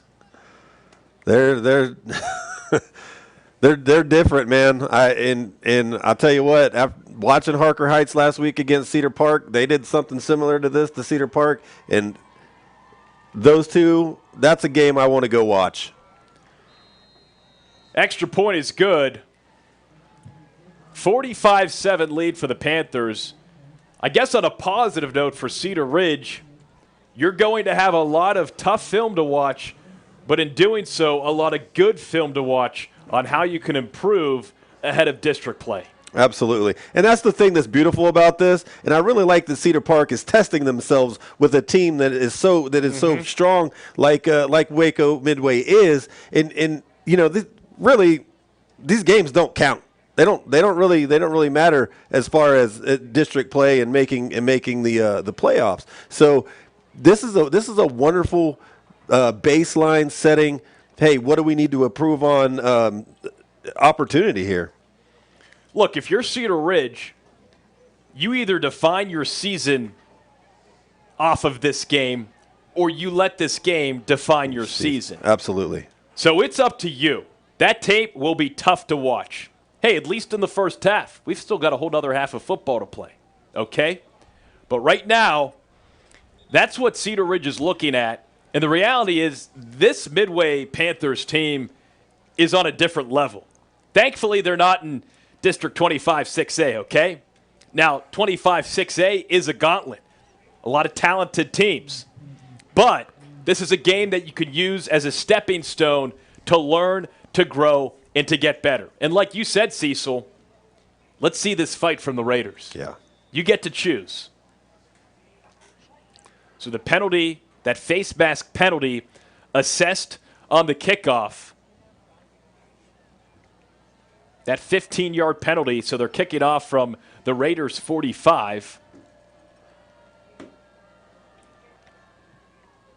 Goes out of the end zone. Raiders will start at the 25-yard line. They will have 1 minute and 48 seconds to go downfield and try to put some points on the board before halftime. Go into halftime, head into the locker room with some positive, with some upbeat energy. Again, I still don't see Dylan Snoga on the Cedar Ridge sideline I'm looking. The starting quarterback was hit hard in that first quarter. Has not returned. And credit Tillman Subak. He has come in and done a good job. 2 interceptions, one getting taken back for a touchdown. But still a lot of goodness left to play here. Hopefully we see it from the Raiders. $1:48 left. Subak hands it off. Devin Patterson looking for space, but there to make the tackle oh so quickly were the Panthers. Yeah, it just makes it back to the line of scrimmage. It's a tough run right there. Clock keeps ticking here, 1:30 and rolling. Ryder Gillette, a cut above on that takedown. Yeah, I think Cedar Ridge, they're looking to run this clock down as much as they can between plays and not let them get another snap on offense. Trips right for Subak. Hands it off to Patterson. Patterson finds a seam. Cuts right, cuts left. Finally dragged down around the 40-yard line with the minute to go here in this opening half. Yeah, good patient run right there. Found a hole and bursted right through that to pick up the first down. And that's that fight not giving up there. I love it. 50 seconds to go. Subak drops back over the middle. Caught. Hall stays on his feet. Keeps going. Across the 40. Inside the 35-yard line. Yeah, that's Christian Hall. That's beast mode right there. If I would call a timeout right now, and he did. Did he? Yeah. Did it just stop for the first down? Clock just stopped for the first down. Yeah. Here we go. 1st and 10 from the 35. Trips left for Tillman Subak. Snap. Drops back. Tucks it. Runs. Has space. Cuts left. Across the 35-30. 25-20. And runs out of bounds around the 19-yard line. Okay. 19-yard line. 19 seconds left. He runs out of bounds. Smart play. That stops the clock.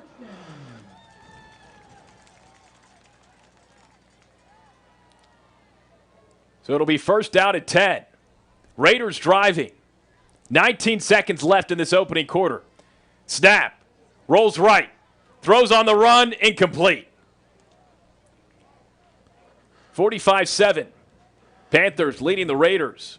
Yeah, tough read right there. He had number 14 wide open over here on the side. Would have been an easy pitch and catch and allowed him to get outside or even possibly score. 14 seconds left. Couple more tries to find the end zone.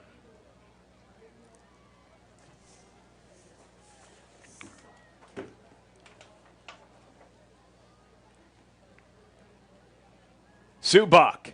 Quick throw intended for McGill, and it's short. Incomplete.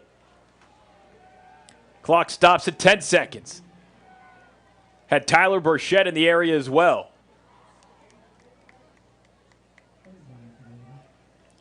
Trent Bell, Noah Devonish, Christian Hall, Devin Patterson, Therese Harrison, he's a playmaker. The Raiders have their playmakers out on the field right now. 10 seconds to go. It's 3rd and 10 from the 21. And the Raiders call a timeout. We'll take a quick timeout, too, right here. You're watching Cedar Ridge football on Vype Live. Campus?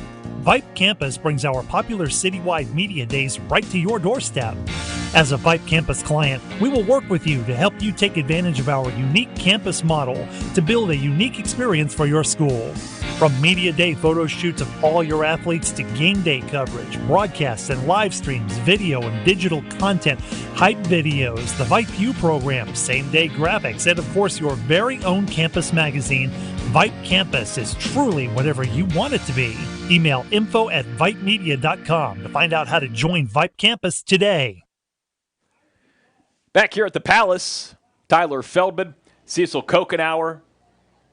So glad you're with us here on Vype Live. If you're just joining us, it's been all Midway Panthers in this first half. 10 seconds left, Raiders driving, but your Cedar Ridge Raiders are trailing 45-7.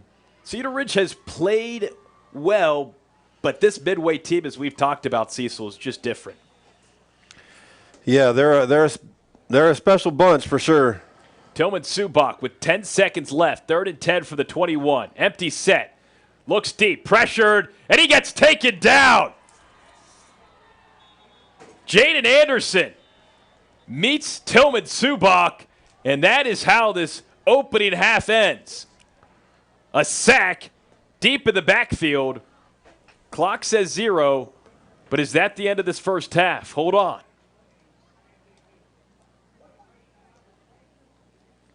They may say forward progress stopped before the clock ran out and put a second back on. Looks like, see the kicker out there warming up like he wants to get in there. Cooper Togus, will he get a chance? Looks like they'll put 2 seconds back on the clock. Ball on the 31-yard line.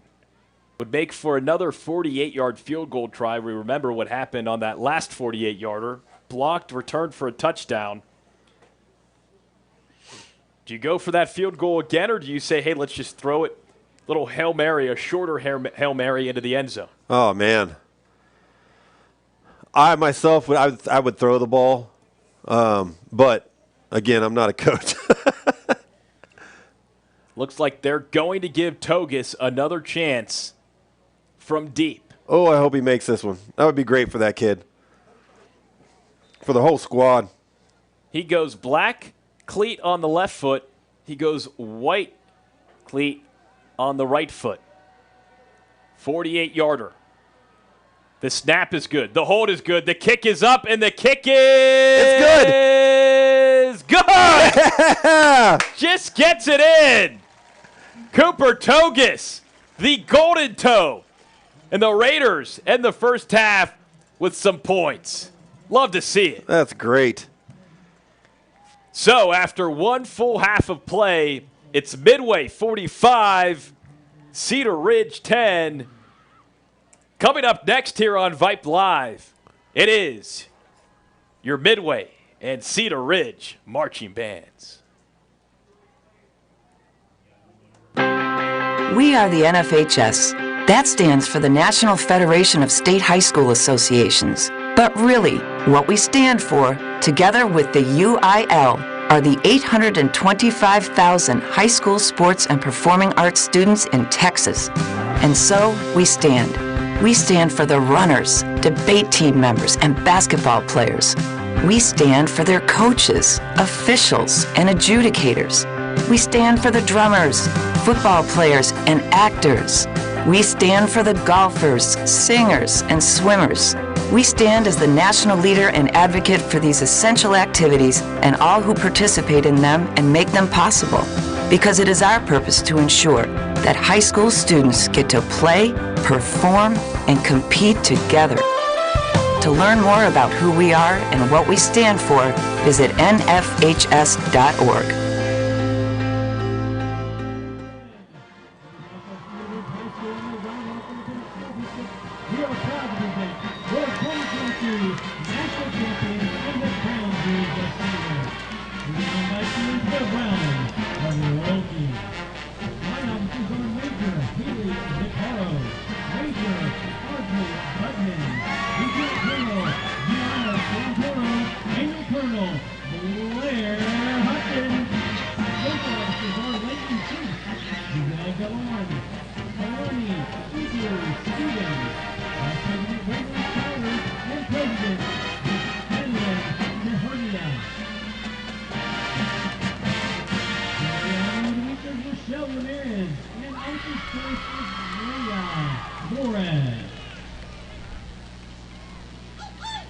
Our two-time overall grand champion World Dance team will now perform a field palm routine to the Alice Martin pop hit, No Roots. Music will be performed by our electrifying Raider Band.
Ryan Recruiter, and head manager Carter Grubb.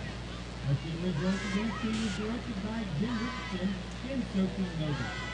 First, we would like to take this time to thank several of our sponsors. Partner sponsors, D&T Construction, Denver Creek Assisted Living and Memory Care, Nashville Road Dental, Live League Delivery, Pure Bar, Roundup Vision, Southern Trail, and Wildflower Orthodontics. Both sponsors of our offices of Vince Rand, Rosebuds Boutique and Show, and the Dance Gallery.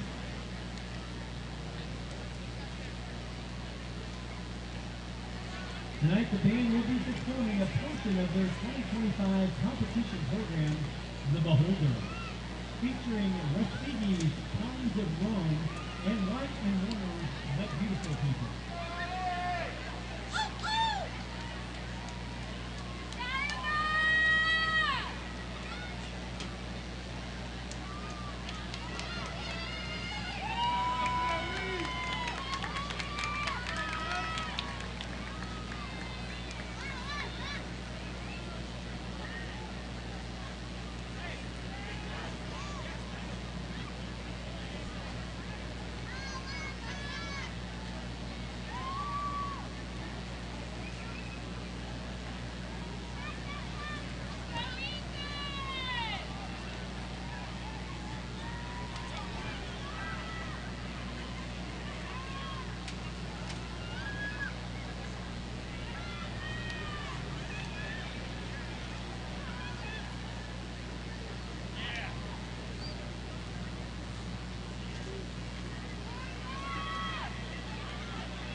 And now, under the field direction of Lewis Hatton, Romeo Lucabia, and Ashlyn Moore, our mighty Cedar Ridge Raider Band.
The Cedar Ridge Rubber Band and Toe Dog are further advancing Waco Championship Final. The band was the 6A UIL State License Contest Finalist in 2018, 2021, 2022, and 2024, as well as the bronze medalist in 2022. They were the BOA Waco Regional Championship winner last year. The winning ensemble was the 6A Honorable State semifinalist, and the Color Guards were open class semifinalists at WGI in 2024. The winning ensemble Clarinet Choir is an invited showcase at the 2025-2026 TMEA Convention. The Cedar Ridge Band was under the field direction of Arminda Velasquez, Rick Rodriguez, Greg Horner, and Heather Stone. Thank you to our sponsor, the Works Lawn Service. Whether you're looking for custom landscape design or comprehensive lawn maintenance, they have you covered. Our member of the week is Emma Hall. Protective member of the week is Simpson. Member of the week is Madison King. And section of the week is Clarinet.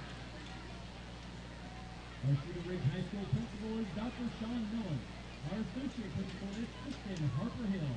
Our assistant principals are Gary Patterson, Joanne Garza, Erica Jackson, Will Harnio, Ron Jones, and Byron Harper. Let's give it up one more time for our Cedar Ridge Road to Dance team and our mighty Raider Band.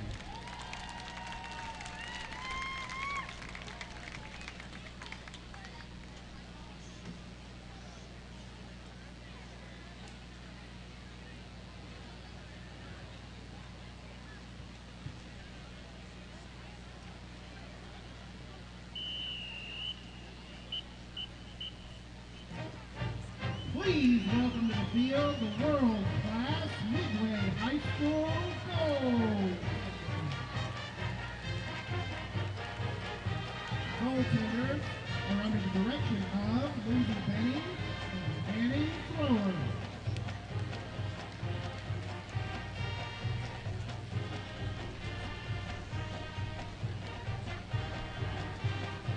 This year's spirit leaders are Jillian Marquardt, Caitlin Harris, Coco Plucker, Eva Ochoa, Elizabeth Reinhardt, and Jayla Sadler.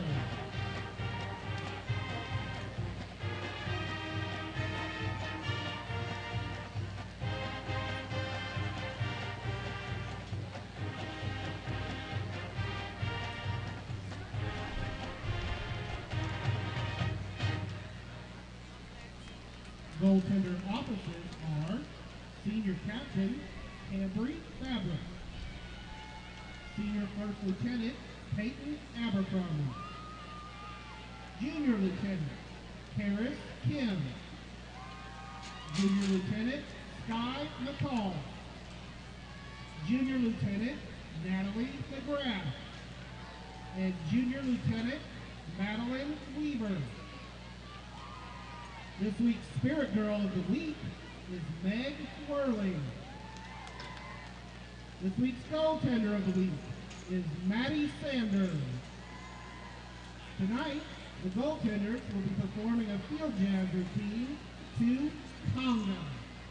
Ladies and gentlemen, the Midway Goaltenders.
Ladies and gentlemen, the Midway Outdoor Visual Ensemble is proud to present their 2025 production, Connecting the Dots.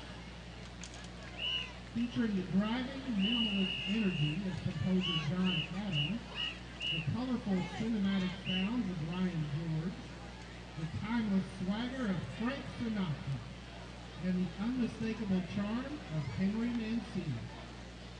From bold rhythms to smooth swing, and from jazz to contemporary symphonic sounds, Midway's Connecting the Dots is more than a halftime show. It's a reminder that music, like life, is about finding the threads that tie it all together.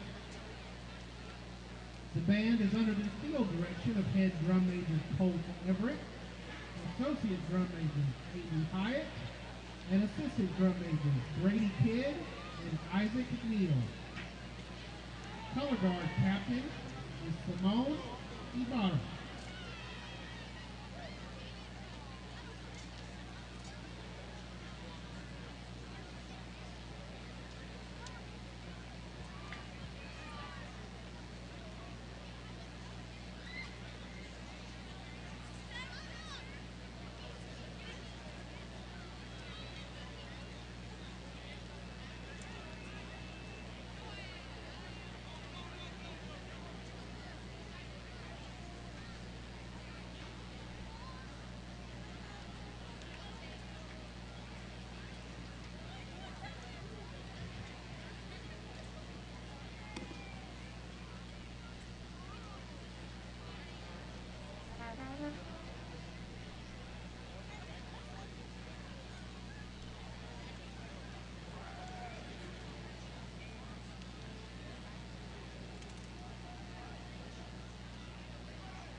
Ladies and gentlemen, the Midway Outdoor Visual Ensemble.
are to now be able to continue their tradition of reaching out to work with some outstanding students. Tonight, we would like to congratulate this week's pep band member of the week and Lee Hartwell. Outstanding freshman of the week is Smith Guyer. Upperclassmen of the week are Sam Trixellis and Matthew Gabi Patchvino. Guard member of the week. We are the NFHS. That stands for the National Federation of State High School Associations. But really, what we stand for, together with the UIL, are the 825,000 high school sports and performing arts students in Texas. And so, we stand. We stand for the runners, debate team members, and basketball players. We stand for their coaches, officials, and adjudicators. We stand for the drummers, football players, and actors. We stand for the golfers, singers, and swimmers. We stand as the national leader and advocate for these essential activities and all who participate in them and make them possible, because it is our purpose to ensure that high school students get to play, perform, and compete together. To learn more about who we are and what we stand for, visit nfhs.org. Hey high schoolers, are you interested in a career in sports media? Vype can help. Launched in 2017, our Vype U Ambassador Program is a one-of-a-kind educational scholarship program that offers high school students a chance to gain hands-on experience in the sports media field. Vype U also gives students a platform to build their portfolio of creative work under the guidance of Vype's seasoned professionals. From covering games to publishing photos, writing articles, and conducting on-camera interviews, each Vype U ambassador receives an immersive experience geared toward their interests while promoting their own school and preparing them for their future. Email info@vypemedia.com to find out more about Vype U today.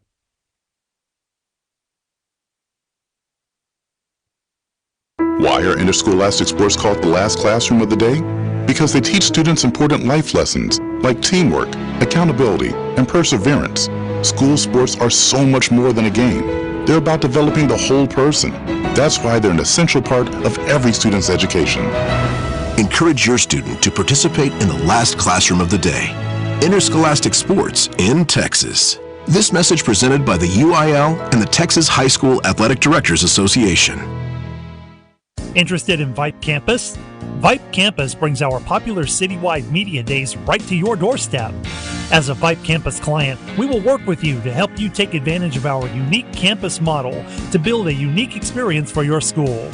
From media day photo shoots of all your athletes to game day coverage, broadcasts and live streams, video and digital content, hype videos, the Vype U program, same-day graphics, and of course your very own campus magazine, Vype Campus is truly whatever you want it to be.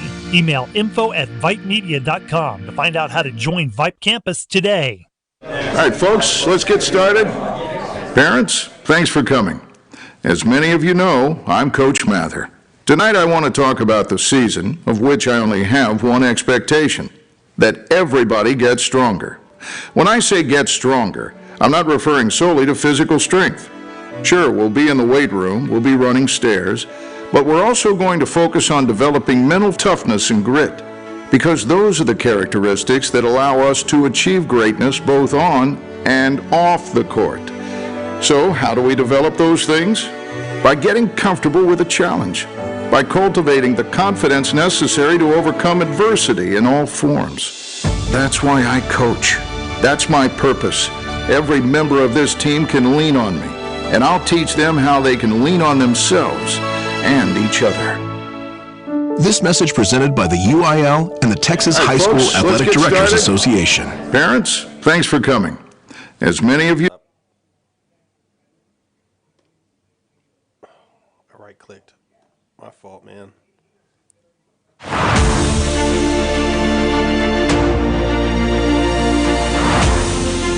Well, we're still here, and if you're still there, and you're still with us, we thank you. We're on this journey together. Here, live at Kelly Reeves Athletic Complex, the Palace. It was quite the malice at the Palace in the first half. Midway all over Cedar Ridge, 45-7. 45-10, excuse me. A late field goal off the toe of Cooper Togus, putting 3 points on the board for the Raiders as they went into the locker room. Tyler Feldman alongside Cecil Kokenauer. Boy, Cecil, I don't even know what you make of that first half. Cedar Ridge never stopped fighting, but your starting quarterback goes down. You're relying on your backup quarterback. Midway comes in with all of these talented playmakers. Does Cedar Ridge have a chance? I don't know, but there's a lot of game left. Let's see what the Raiders can do here, huh? Yeah, and I'm sure the coaches, they're going to come up with some adjustments, and again, you just have to continue to challenge the guys and get them to continue to compete and to continue to fight. You can do what you can do, and you go out there and just compete. It's going to be tough for sure. Nothing's easy in life. As the smoke blows and the Raiders take the field, let's see how much smoke they'll be able to poke the Panthers here in the second half. First home game at the Palace for head coach Brian Vardaman in his first season as the Raiders head honcho, coming down from the Dallas Metroplex, where he spent the last 11 seasons as a defensive coordinator. On the opposite sideline, Joe Gillespie has to be super happy with how his Panthers played in that opening half. Realistically, you look at the quarterback play and you look at the turnovers and you look at the false starts, all of those areas mixed together has led to this 35-point lead for the Panthers. Cedar Ridge, it's fight time. It's fight time, and we're still waiting to see if starting quarterback Dylan Snoga will come back into this football game. I see Tillman Subak warming up on the sideline.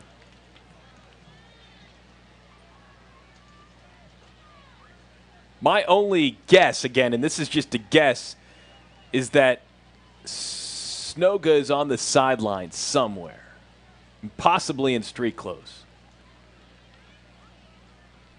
I don't know how much more I can look up and down the sideline looking for number 17. Yeah, if he's in street clothes, I wouldn't be able to recognize him. So I'll let you know if I see a 17.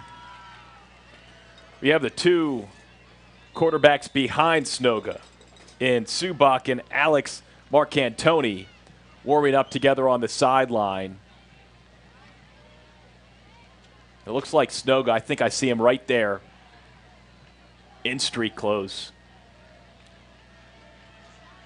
Hoping he's okay. Looks like he's walking just fine as the second half is underway. A short kick for Bustamante.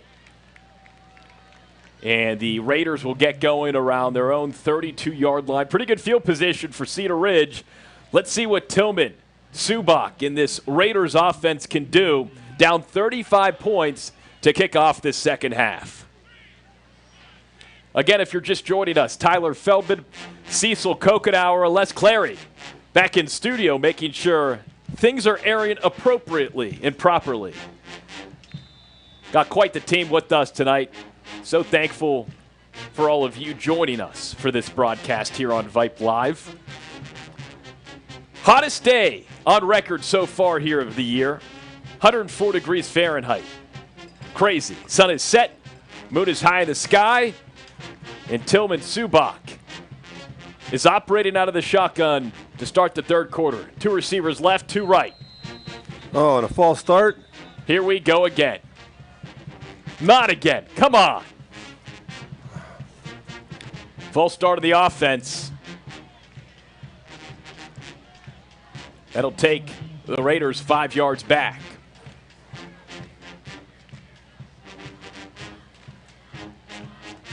Well, the Cedar Ridge band sounds pretty good right now. Yeah, they do. They got the student section all hyped up down there. I was just showing that a moment ago. Subak. All right. Hands it off. Noah Devonish. Devonish finding a little seam and getting pushed back violently around the 32-yard line.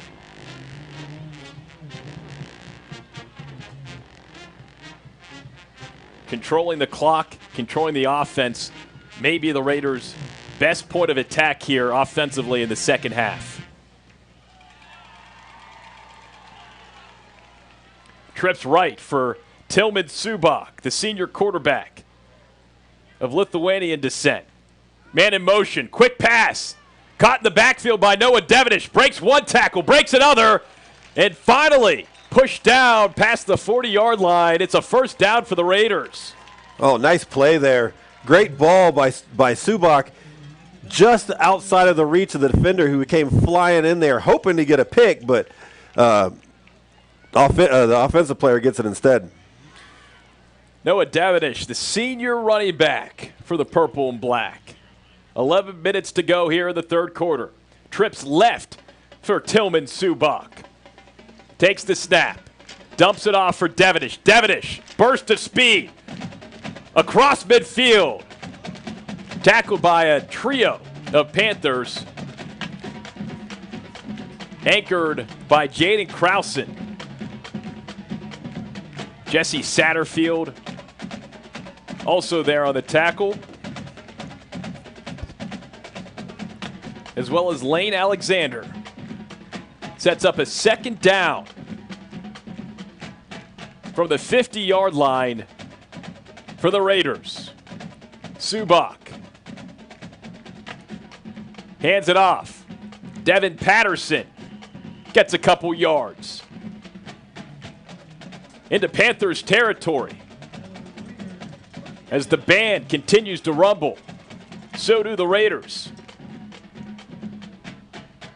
2 minutes into this third quarter. No huddle offense for Cedar Ridge. Matt Leonard moving quickly. Subak fakes the handoff, throws it low, and it gets batted down by Max Mayton. Mayton had that pick six in the opening half, and that kind of created separation in this ball game. Yeah, got in there, but very disciplined to stay there and just get his hands up in the passing lane to bat that down. Second down from the 47. Subak hands it off to Patterson. Patterson around the edge, maybe gets a yard or two. Chauncey King there for the tackle. Looking at some scores across the Austin area tonight. Halftime, Bowie and Vista Ridge tied at 14. Stony Point, fellow 25-6A district foe, leading Buda Johnson 17-14 in the fourth quarter. Third quarter here from the Palace. 9.5 to play in the third. Third down and 9. Fakes the handoff. Quick pass over the middle. And it's thrown behind Jake McGill. Sets up a fourth down. Let's see if Brian Vardaman decides to go for it. Oh, man, if that would have connected right there. Excellent, great by the quarterback. I said excellent, great. Excellent move by the quarterback. It was excellent and it was great. You know what you're saying, Cecil. He really sidestepped that defender and was able to get that ball off of there, just a little bit off the mark. But if that connects, man, that's big yardage. Fourth down and 9 from the 46. The punt unit is out for the Raiders. Cooper Togus, kicker and punter. From about his own 40-yard line. Snap is high. Togus able to corral and get the punt off. Nicely done by Togus. Bounces inside the 20, 10, and take it down. What a job. What a punt. What a stop. Right at the goal line by Malachi Suh. Oh, that scared me for a second. I thought it was going to bounce into the end zone. I was like, get there, get there, get there. Excellent work by Malachi. Malachi Suh, dude. Great kick by Togus, too, man. High snap, able to corral it. Really well done by the Cedar Ridge special teams. All right, other scores. Third quarter, Lake Belton and McNeil tied at 21. Weiss leading San Marcos 16-8 in the third quarter. As the Panthers start this drive from their own 2-yard line. 9 minutes to go. 38-point lead for the Panthers. Handoff goes to Jaden. Fields, Vaughn, and Fields, Vaughn. Finds a little bit of field. close to the 14-yard line. Raiders got some good penetration on that play, but he was able to just eke out of that tackle somehow, wrap up back there, and you gotta just made it back to the line of scrimmage. One more score to share with you tonight. Pflugerville Hendrickson shutting out Leander at the half, 17-0, as the handoff goes back to Jaden Fields. And Vaughn cuts out, cuts in, and he could go all the way. No one's catching Fields. Vaughn. Oh, my. 87 yards to the house. Another big splash play for the Midway Panthers, and this one is getting out of hand here in North Austin. Just a strong run up the middle. He was able to weave his way through and break a couple arm tackles, and then off to the races. The sophomore, 5'8", 163-pound running back. Didn't see a lot of time there in the opening half. But, boy, if you look at his numbers from a week ago in that big win over Westwood, he had 6 carries for nearly 200 yards. And now we see why, how he's able to find a seam, create that separation, and then he just turned on the Jets. Yeah, man, he just has that big play ability, and you know, anytime he touches the ball, there's a chance for him breaking something. 8.5 to go here in the third quarter. It is now Midway 55, Cedar Ridge 10. You are watching Raider football right here on Vype Live. Tyler Feldman, Cecil Kokenauer, spending this evening with all of you watching wherever you're watching. And this has been a tough night for Cedar Ridge. Lots of lessons learned. But these are the types of games. You can either let this kind of loss derail your entire season, or, Cecil, you learn, you grow, you remedy the mistakes made, and you get better. And that's the beautiful part of this. That's the beautiful thing about this game, is how it imitates life so well, and especially in situations like this, because, you know, Mama said there are going to be days like this. And when you're in them, you just got to find your way to fight through them and move on and learn from those the lessons that are in that time. Hey, good news if you're Cedar Ridge, you go from having a short week to having a long week. An extra day to rest, recover, recuperate from a game like this. 45-point lead for Midway. Short kick, fair catch, made around the 26-yard line.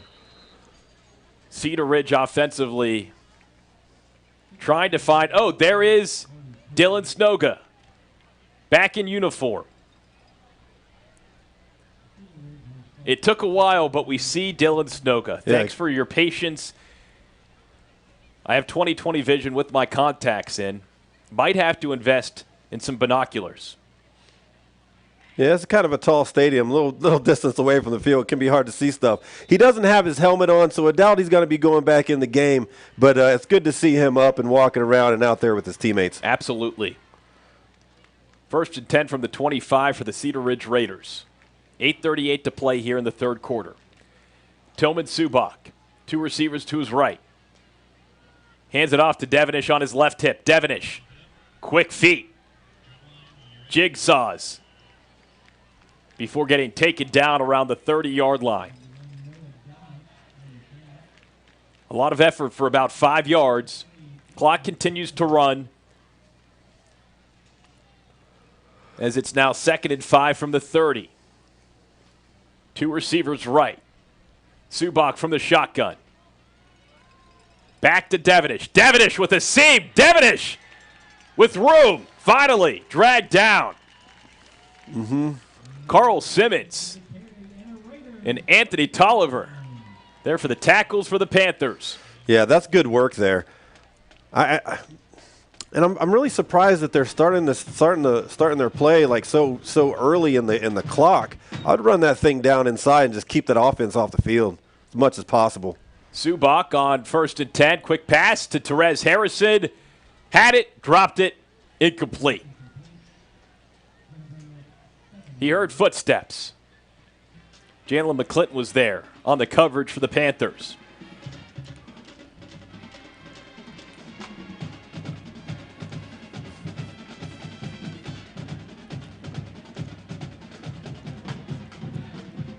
Ball on the Raiders' 48-yard line. Second down. The snap. The handoff to Devenish. Good blocking up front. Gets about 7 yards. Couple shy of that first down marker. Yeah, that's good stuff. That offensive line has found something and are really clearing the way for him right now. Yeah, you take away those false starts. You take away those situations where pressure was applied heavily. We do have an injured player down on the field, though. We're going to take a quick break. We'll come back with more Raider football on the other side right here on Vype Live. Have you noticed bad behavior has become normalized at interscholastic athletic events? Some fans seem angry. They lack civility toward one another. Some even get aggressive and unruly. Time out! What is going on? This has to stop. Let's not forget, school sports aren't just about winning. And they're definitely not an excuse to take your frustrations out on the official or the opponent. They're about teaching lessons like perseverance, respect, and empathy, so students can learn and grow as people, not just as players. We all have a role to play in setting a good example for our students and teaching them these important values. Jaden Roberson helped off the field, part of that Panthers defense. It's 3rd and 2 from the 44 for the Raiders. From the shotgun, handoff goes to Devenish, and Noah Devenish with speed! Inside the 35-yard line. Really nice run. Tackle made by Arian Coombs on that far side.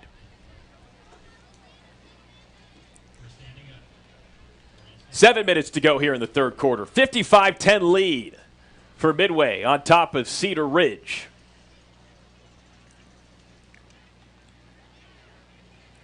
First down at 10 from the 32. Two receivers right, two receivers left.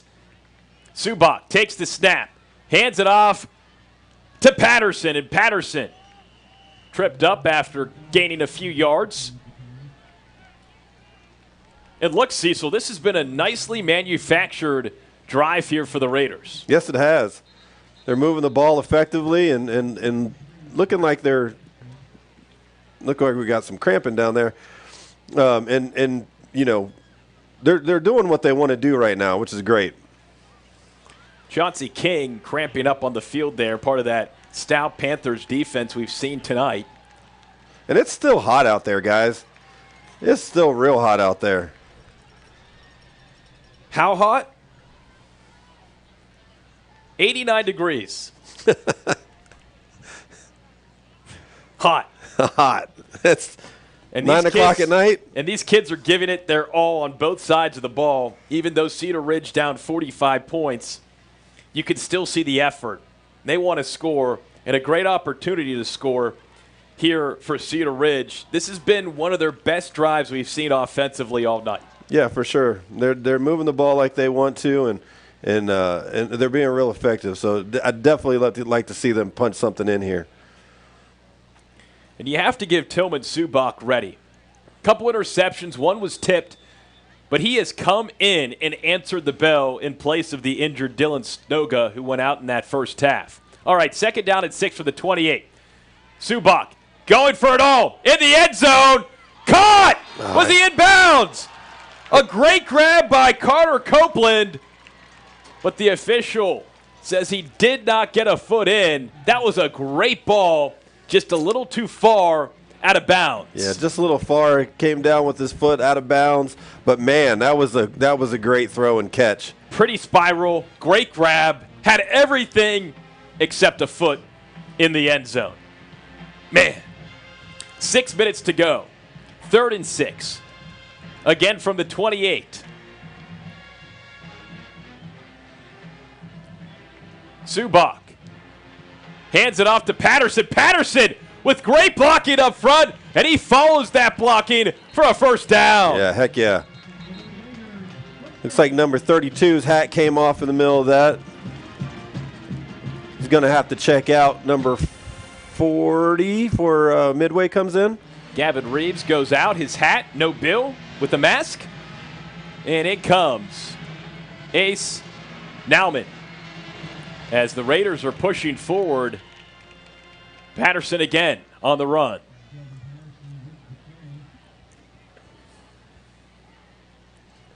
5.5 to go here in the third quarter. The Raiders are imposing their will right now. Confident building drive right now. Patterson up the middle. Patterson just short of the goal line. They mark him down at the 1-yard line. First and goal from the 1. Subak. Oh, no. Back to Patterson. Flags. Don't say it's a false start. Patterson was taken down shy of the goal line.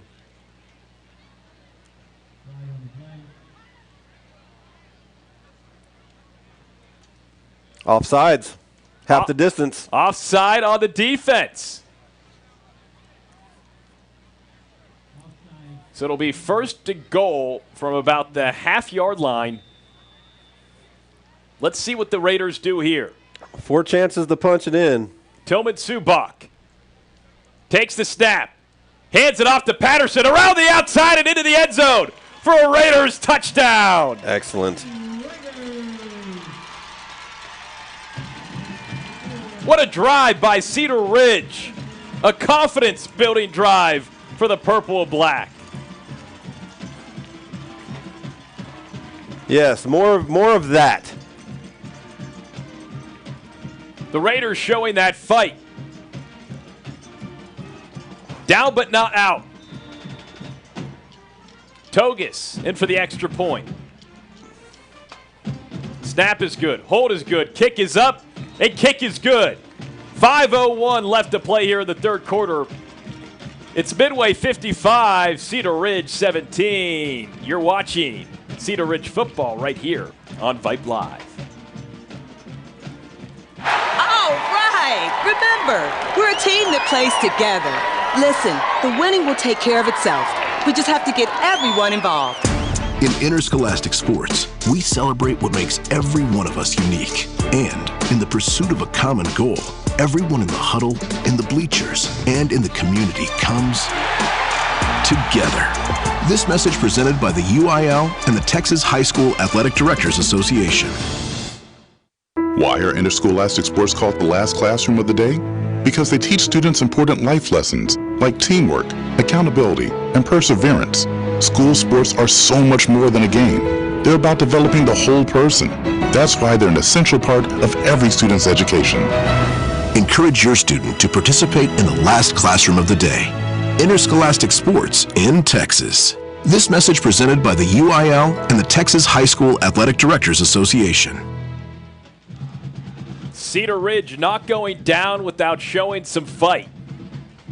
Punching in from a half-yard out, Devin Patterson makes it a 55-17 ball game. If you're just joining us, Tyler Feldman, Cecil Kokenauer here with you on Vype Live. So thankful all of you are watching and joining us this evening.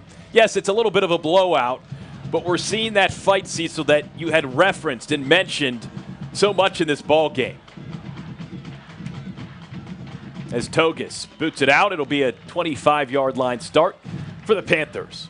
Yeah, and that's what you're going to look at this game. You know, there's some really good things to take away from this. I mean, from the long field goal to the Togus punt to this drive right here where they did exactly what they wanted to. Had some stops in there, but that was a great sustained drive, and you know that's stuff to grow and feed on. It really was. Took a lot of time off the clock, managed things appropriately. You saw a lot of good from Tillman Subak, and the reality is, yes, Dylan Snoga's injured. He's not coming back into this ball game, but you're getting to see your QB2 in, and he's building that confidence. So with 5 minutes to go in this ball game, the Panthers take over, and they get nothing there. Yes, sir. 0. Yes, sir. Jalen Hamilton with the takedown. And now it's time for this Cedar Ridge defense to show what kind of fight they have.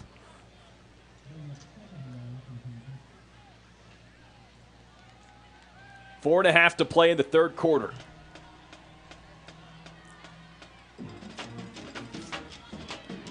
Court Strickland, QB2 for the Panthers out there. The 6'1", 190-pound junior. Changing things at the line. The snap, the quick throw, a low throw, and it trickles out of bounds. It was intended for number 84, Marcus Kane. Good coverage there on the far side by Gabriel Cisneros.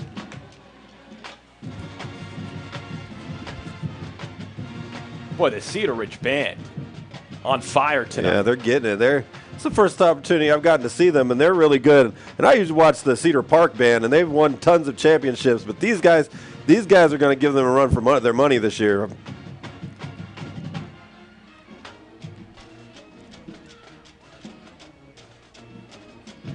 Strickland, heavy pressure. Carraz nearly got to him, but Strickland strictly moving his feet and extending this play. Wow, what a great effort defensively. But it's Court Strickland making some magic out of a failed opportunity, what seemed not the case. Yeah, he had him dead to rights in the backfield there for a huge loss, but he was slippery and was able to get away from that. Then a nice little pump fake to get the defender off his feet, and he ran right around. That was a good play. That's just a hustle play. One of those plays, Cedar Ridge defensively did everything right. Helmet came off of Strickland, though, on that play, so QB1 Andrew McNair back in this ball game. It's a 4th and 1. Quick handoff to Jaden Fields-Vaughn. And JFV moves the chains. 3.5 to go in this third quarter. Panthers now going no huddle. Probably testing out the no huddle offense.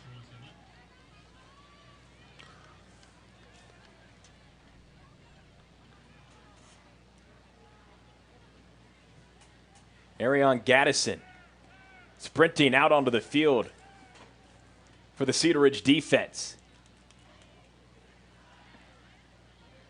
1st and 10 from the 40. Handoff goes to JVF.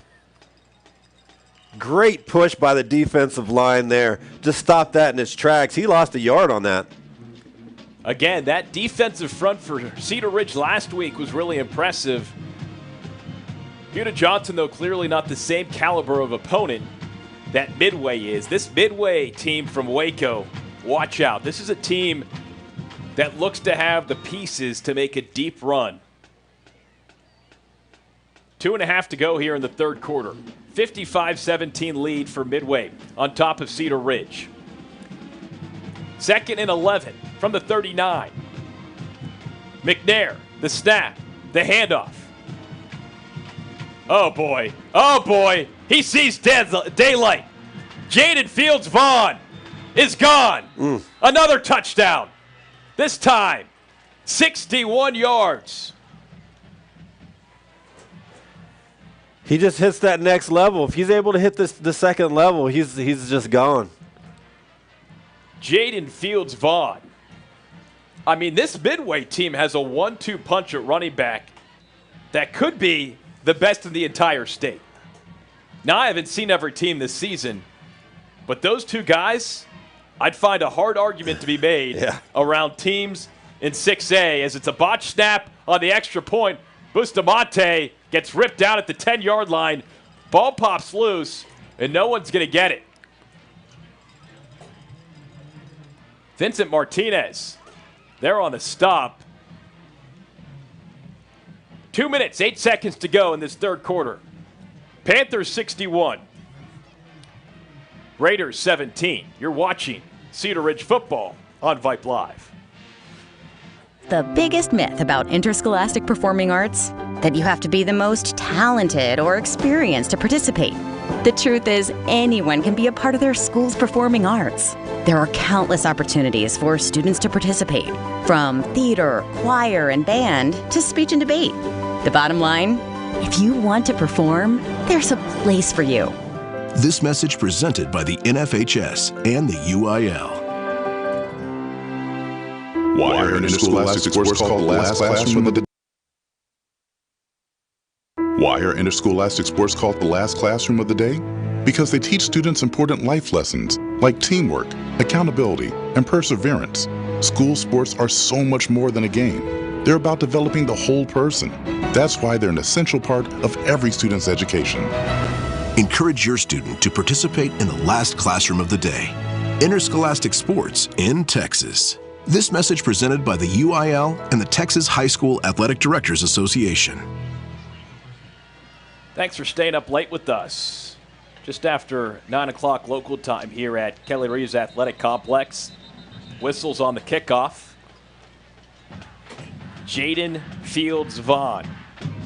God for another big-time touchdown run, giving Midway a 61-17 lead over Cedar Ridge. A tough home opening debut for the Brian Vardaman era here at the Palace. But look, it is a long season. This is a 6A non-district battle. And this Midway team is uber talented, Cecil. This is a team that is teaching this Cedar Ridge team what it's going to take to get to that next level. Yeah, for sure. And as I said before, man, it's a good look, and it sets a nice baseline so that you know that, it's as they hand the ball off up the middle. It is it hurts. It's tough to take, but man, you come out on the other end of it better after stuff like this. Tillman Subak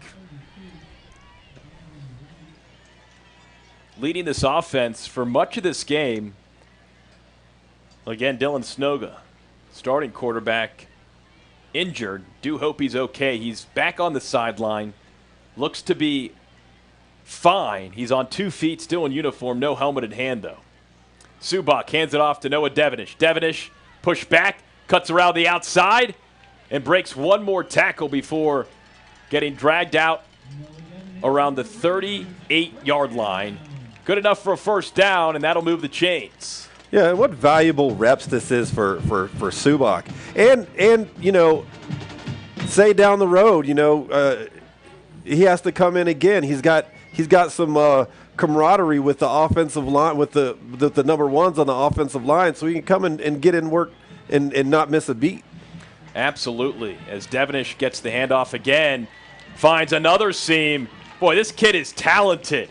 Across midfield near the 40-yard line inside Midway territory. 48 seconds left to go here in this third quarter. I'm looking for him for one of those to just break open one time, man. He looks like he's gonna just get past that second level and take off, but just getting to him. He's gonna break one soon. It's like eating a 3-layer cake. He's got layers 1 and 2 in the stomach. How can he get to layer 3? Could it be right here? 30-yard line. Breaks a couple more tackles inside the 25 before being brought down by a trio of Panthers. Another run of 10-plus yards for Noah Devenish. Got that dog in him. Yes, he does. The senior.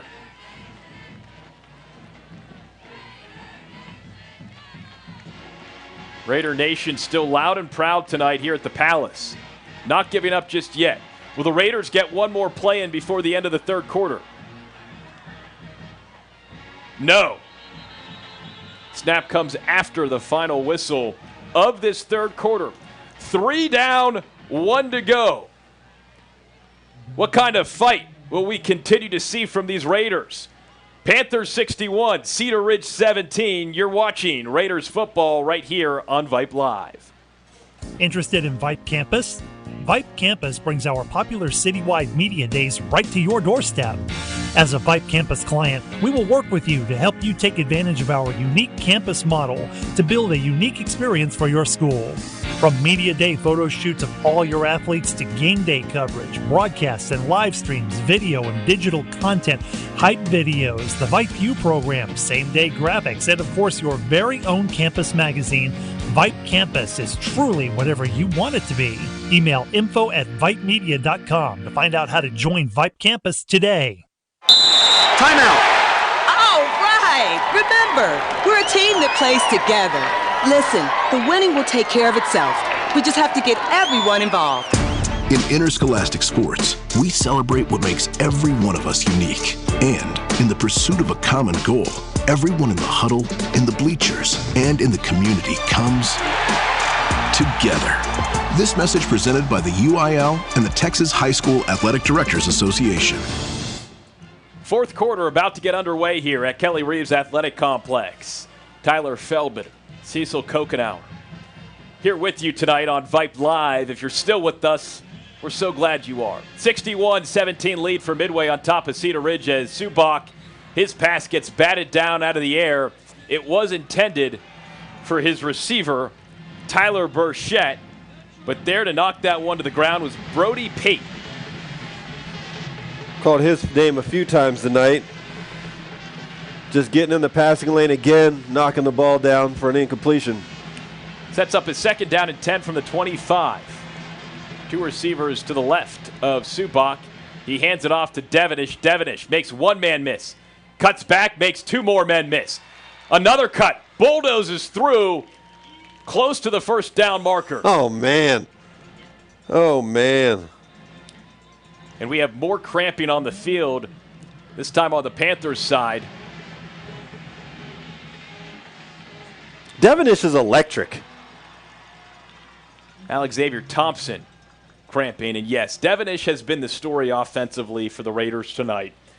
He has been a bright spot in a game where there haven't been a ton of bright spots for the purple and black.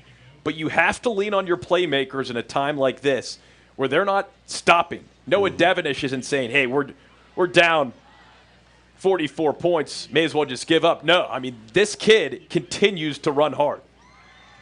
He continues to run hard, and the offensive line keeps pushing hard, creating gaps everywhere they can for him. And the vision on this kid to see those gaps is pretty special. I mean, the way that he dipped in and then was able to bounce back out and then hit the outside on that last run. I mean, that's some next level stuff. It really is, and you have to credit the offensive line, too. You look at the guys across the board, Isaac Elliott, Christian Hughes, Cameron Aspra, Matthew Brunson, Caleb Phillips. That's been a talented offensive line tonight. Patterson's turn. He takes the handoff and gets a chunkage of yards. Again, the Doughboys paving the way. Devin Patterson on the right hip of Tillman Subak. 1st and 10. Back to Patterson. Patterson gets a couple yards. Ripped down to the ground by Reese. And bear with me as I try to say this last name. Onwumere.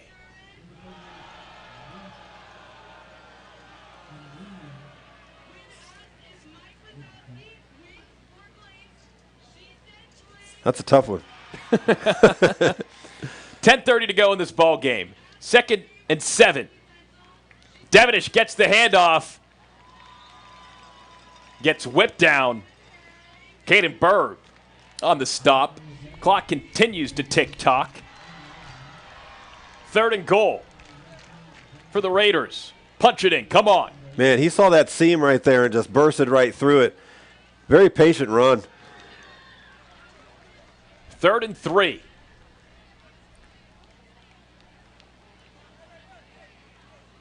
Subak hands it off to Devenish, and Devenish bulldozes into the end zone for another Raiders touchdown.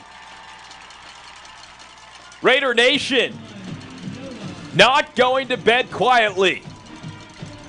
Another great drive, a confidence-building drive for this Cedar Ridge offense. Taking care of the ball, pushing the ball downfield, relying on your talented running backs, and finding the end zone again. Well, I mean, that was mainly running the ball. They just say, hey, we're going to out physical you right here, and let our guy use his talent to get the ball up the field. That was a great work by the Cedar Ridge offense. Noah Devenish, 3-yard touchdown. Cooper Togus, the extra point up and good. 9:51 to go here in this ball game. Panthers 61, Raiders 24. You're watching Cedar Ridge football right here on Vype Live. We are the NFHS. That stands for the National Federation of State High School Associations. But really, what we stand for, together with the UIL, are the 825,000 high school sports and performing arts students in Texas. And so we stand. We stand for the runners, debate team members, and basketball players. We stand for their coaches, officials, and adjudicators. We stand for the drummers, football players, and actors. We stand for the golfers, singers, and swimmers. We stand as the national leader and advocate for these essential activities and all who participate in them and make them possible. Because it is our purpose to ensure that high school students get to play, perform, and compete together. To learn more about who we are and what we stand for, visit nfhs.org. Cedar Ridge football right here on Vype Live. Tyler Feldman, Cecil Kokenauer. Raiders finding the end zone again, inching closer. It may be too little too late, but it's a 61-24 lead for Midway on top of the Cedar Ridge Raiders. 9:51 to go in this ball game. Cecil, all things considered, what you were talking about, the fight, we have seen it.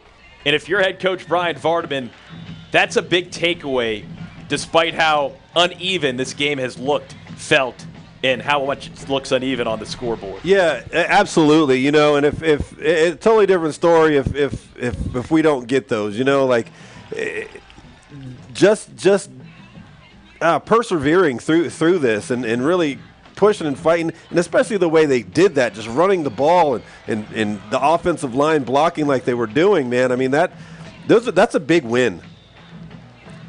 It really is. You need small victories in a game like this, and they're certainly stacking those small victories here late in this ball game. Trips right for this Midway offense. Pass goes left, and a big tackle there on the far sideline by Gabriel Cisneros, the senior cornerback, with a nice play to create some stoppage and a second down. Yeah, for sure. That could have been a touchdown-saving tackle right there because there wasn't anybody on that side of the field past him. So great job, great open field tackle, one-on-one.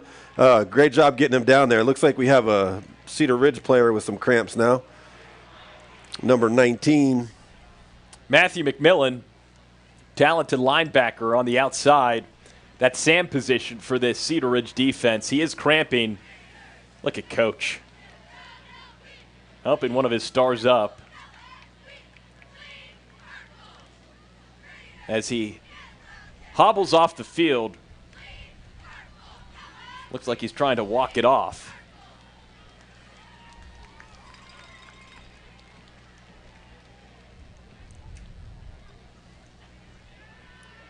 Man, this Texas heat is something else, man. And unless you've experienced it and you've played football in it, that's why they practice before the sun even comes up. Because if you don't, that'll be one hot practice. Heck, I've been on, this is a turf field. Look, you look at the Texas Longhorns. They're playing on turf at DKR. I've been on that field in the dead of heat, 11 a.m. kickoff, and it feels like 120 degrees off that turf.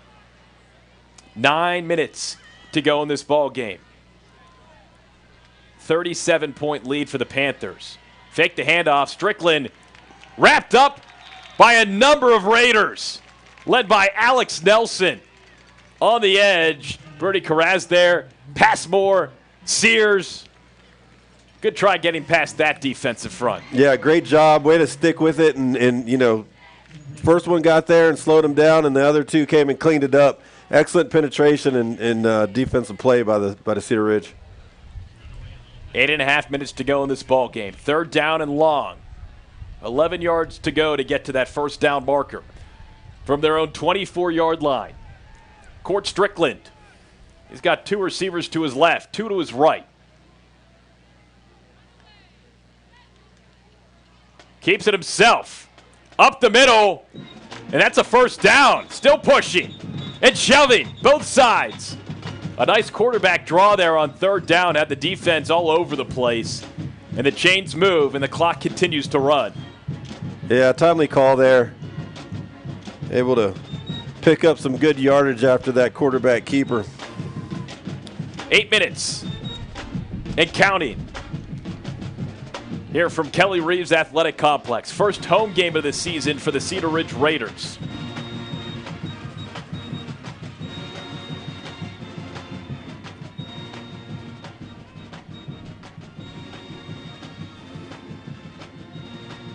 First and 10 from the 38. Strickland.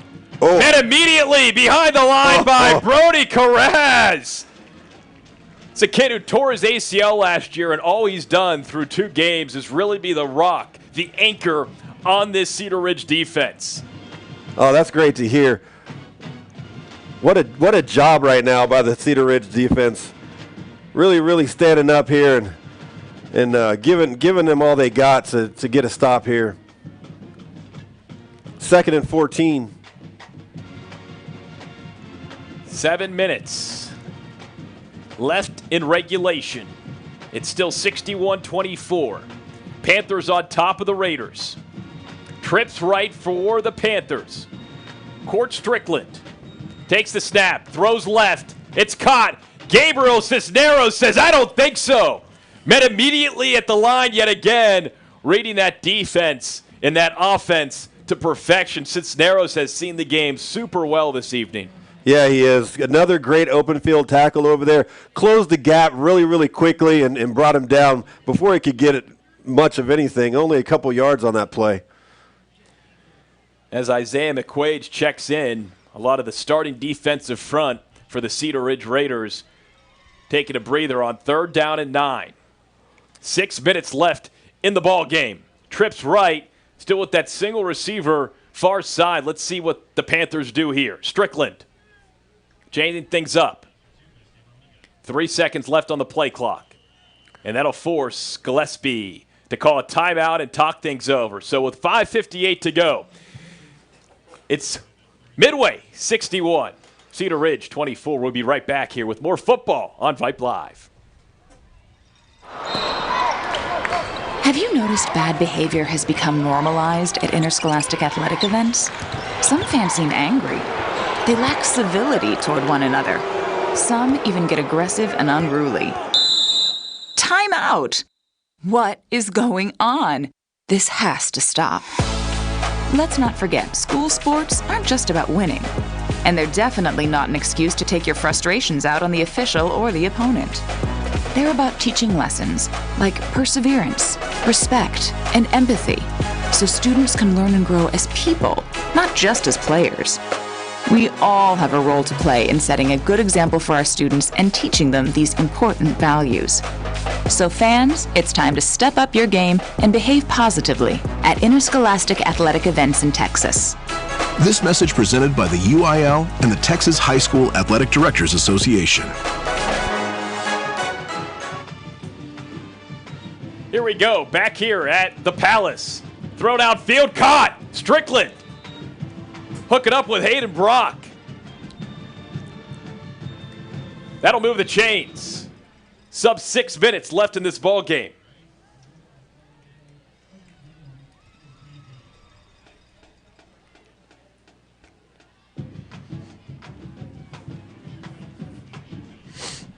The scoreboard just changed from 61 to 58 for the Panthers. Did I miss something? I don't think so. I don't know. I think somebody just hit a button over there or something.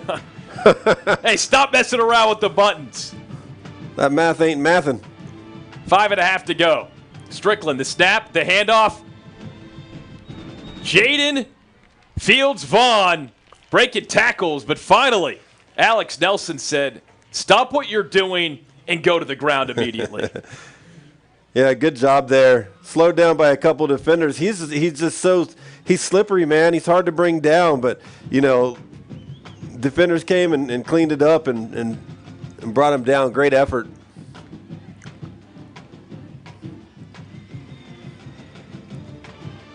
.450 left. 61-24. Midway driving down I-35 here to the Palace and crowning what will be a big-time road victory. Strickland hands it off Jaden Fields-Vaughn. Jaden Fields-Vaughn finally whipped around like a rag doll. Not before getting the first down there on the stop. Malachi Suh, the senior free safety. Another big gainer there for number 9. He's just a beast. 1-2 punch in the backfield for this Panthers team has been treacherous for the Cedar Ridge defense between Lathan Wissington and Jaden Fields-Vaughn. So it seems like they just gave Wissington the first half, Vaughn the second half here. Kind of nice if you have options like that. Yeah. And hey, Cedar Ridge has some really talented backs as well. 3:50 to go. 1st and 10 from the 38. It's a pass play, and it's broken up beautifully. Gabriel Cisneros again. Cisneros is doing big work out there on the outside, one-on-one. He's been on an island quite a bit tonight, and he's handling it well. Finally getting some rest. He'll come to the sideline for a quick breather. C.J. Forbes will go out in his place. Some of the 2s and 3s from this Cedar Ridge defense getting a chance to get out on the field with a few minutes left in this ball game.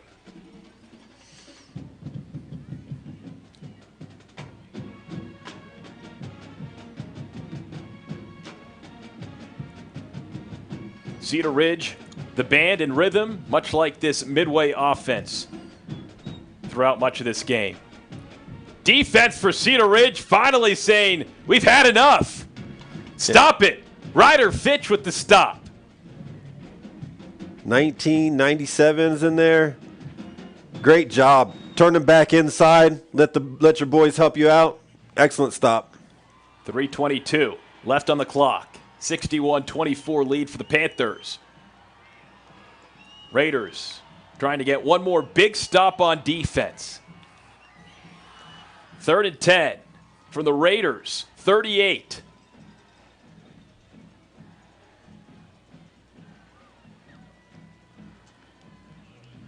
Under 3 minutes. Strickling calling the shots. Trips left. Drops back. Fires in the flat, and it's incomplete. It's incomplete, intended for Nathan Alleman.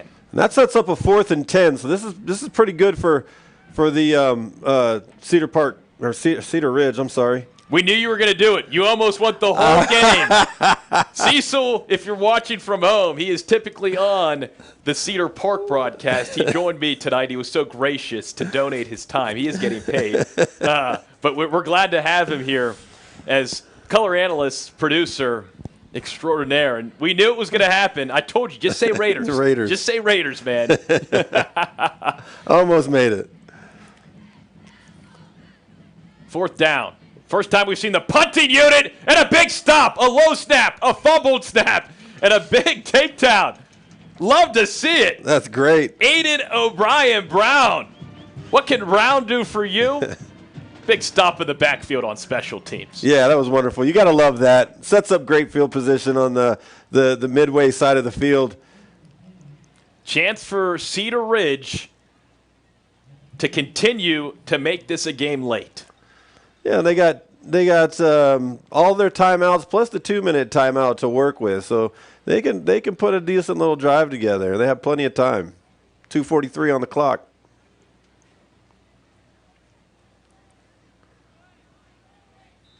I don't know how the scoreboard still says 58. Yeah, I don't know. I don't know either. We'll put some investigative hats on after the game. Great run. We're seeing some of the 2s and 3s offensively now for the Raiders. That was number 14. Yeah, Tyler Burchett, and in at quarterback now, Alex Marcantoni. 2.5 minutes to go. Ball on the 37. It's 2nd down and 2. Burchett gets another handoff and gets another good chunk of yardage inside the 28-yard line. Yeah, two just runs right up the gut, and they're getting good push on this Midway defensive line. Close to the 2-minute timeout. Will they get a playoff in time? No. So we'll take a quick break. 2-minute timeout is upon us. Panthers still leading the Raiders 61-24. We'll be right back with more Raider football here on Vype Live. Attention high school sports fans, are you an armchair official? You know, the parent or fan who constantly yells at the referees and loves to let everyone know just how bad you think they are. Well, if you think you could do better, then get in the game and prove it. It's time for you to suit up and make the calls where they actually count. Every sport in Texas needs more officials. Sign up today at highschoolofficials.com. Interested in Vype Campus? Vype Campus brings our popular citywide media days right to your doorstep. As a Vype Campus client, we will work with you to help you take advantage of our unique campus model to build a unique experience for your school. From media day photos. 2 minutes to go here at the Palace. Raiders driving. Quick pass to Fabian Jaramillo. And Jaramillo just going inside the 15. Nice little connection between Jaramillo and Alex Marcantoni. $1:45 to go. Will the Raiders find the end zone once more? They marked him down at the 18-yard line, so it's 2nd and 1 from the 18. Marcantoni from the shotgun. He's got Burchett on his left hip. Takes the snap. Hands it off to Burchett. And Burchett this time gets across the 15, close to the 13-yard line. Showcases his strength right there. Puts his shoulder down and takes the hit to the defender. Is able to push him for a couple more yards. That's a good, powerful run by Burchett. 67 seconds left to go in this ball game. 1st and 10 from the 13. Marcantoni. 2 receivers left, 2 right. Burchett on his left hip. Fakes the handoff. Throws it to Jaramillo. Jaramillo, good blocking upfield. Jaramillo in for the touchdown. Yes, sir. Excellent work by Cedar Ridge Raiders. Just not going down without a fight. Excellent blocking downfield by number 85, Brian Benoit. Ben, yes. That's how you do it. Team effort.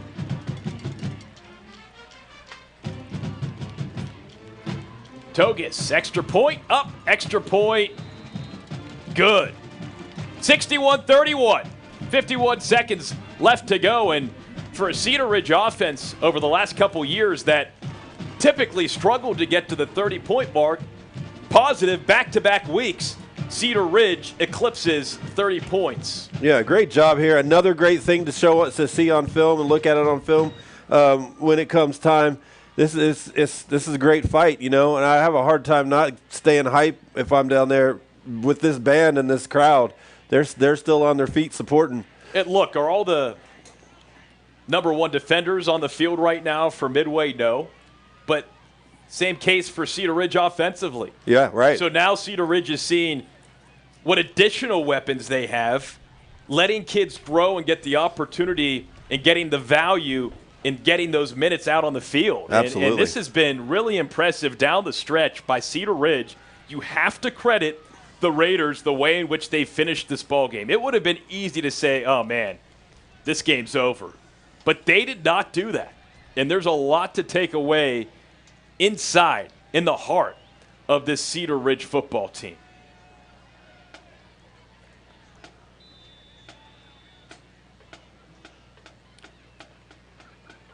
Come district play, they're going to be a lot to handle for any area team. Maybe too hot to handle.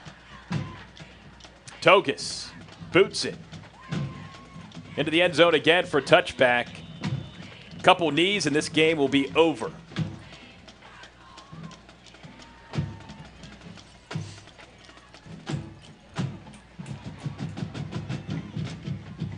Well, Tyler, it's been fun working with you. Man, this is our first time together. Our first time together. Hopefully not our last, but Kalen Hernandez is back from his birthday bash next week. And next week for the Raiders, it's a home game against Hutto. And the big storyline in that game, Matt Leonard, the new offensive coordinator here at Cedar Ridge, came from Hutto. There was a head coaching switch with the Hippos. And so when Brian Vardaman got this job, he told me, hey, look, I need an offensive weapon. All these guys were telling me you got to reach out to Matt Leonard. That's what Vardaman did. And we've seen how that offensive mind has impacted this Raiders football team so far. Again, like we just talked about, 30-plus points for the second straight week. So that should be a fun one. Hippos and Raiders next Friday night. So a long week, an extra day of rest for the Raiders, which may be necessary after a game like this. Yep, gives 17 a little time to recover. All the rest of them, too. I'm sure people are banged up and just tired. It's a tough game. And that's it. That'll do it. The final score, Midway 61, Cedar Ridge 31. The Panthers improved to 2-0, wins over Westwood. And now Cedar Ridge, this is a Midway team with an impressive quarterback in Andrew McNair and an impressive 1-2 punch at running back in Lathan Wissington and Jaden Fields-Vaughn.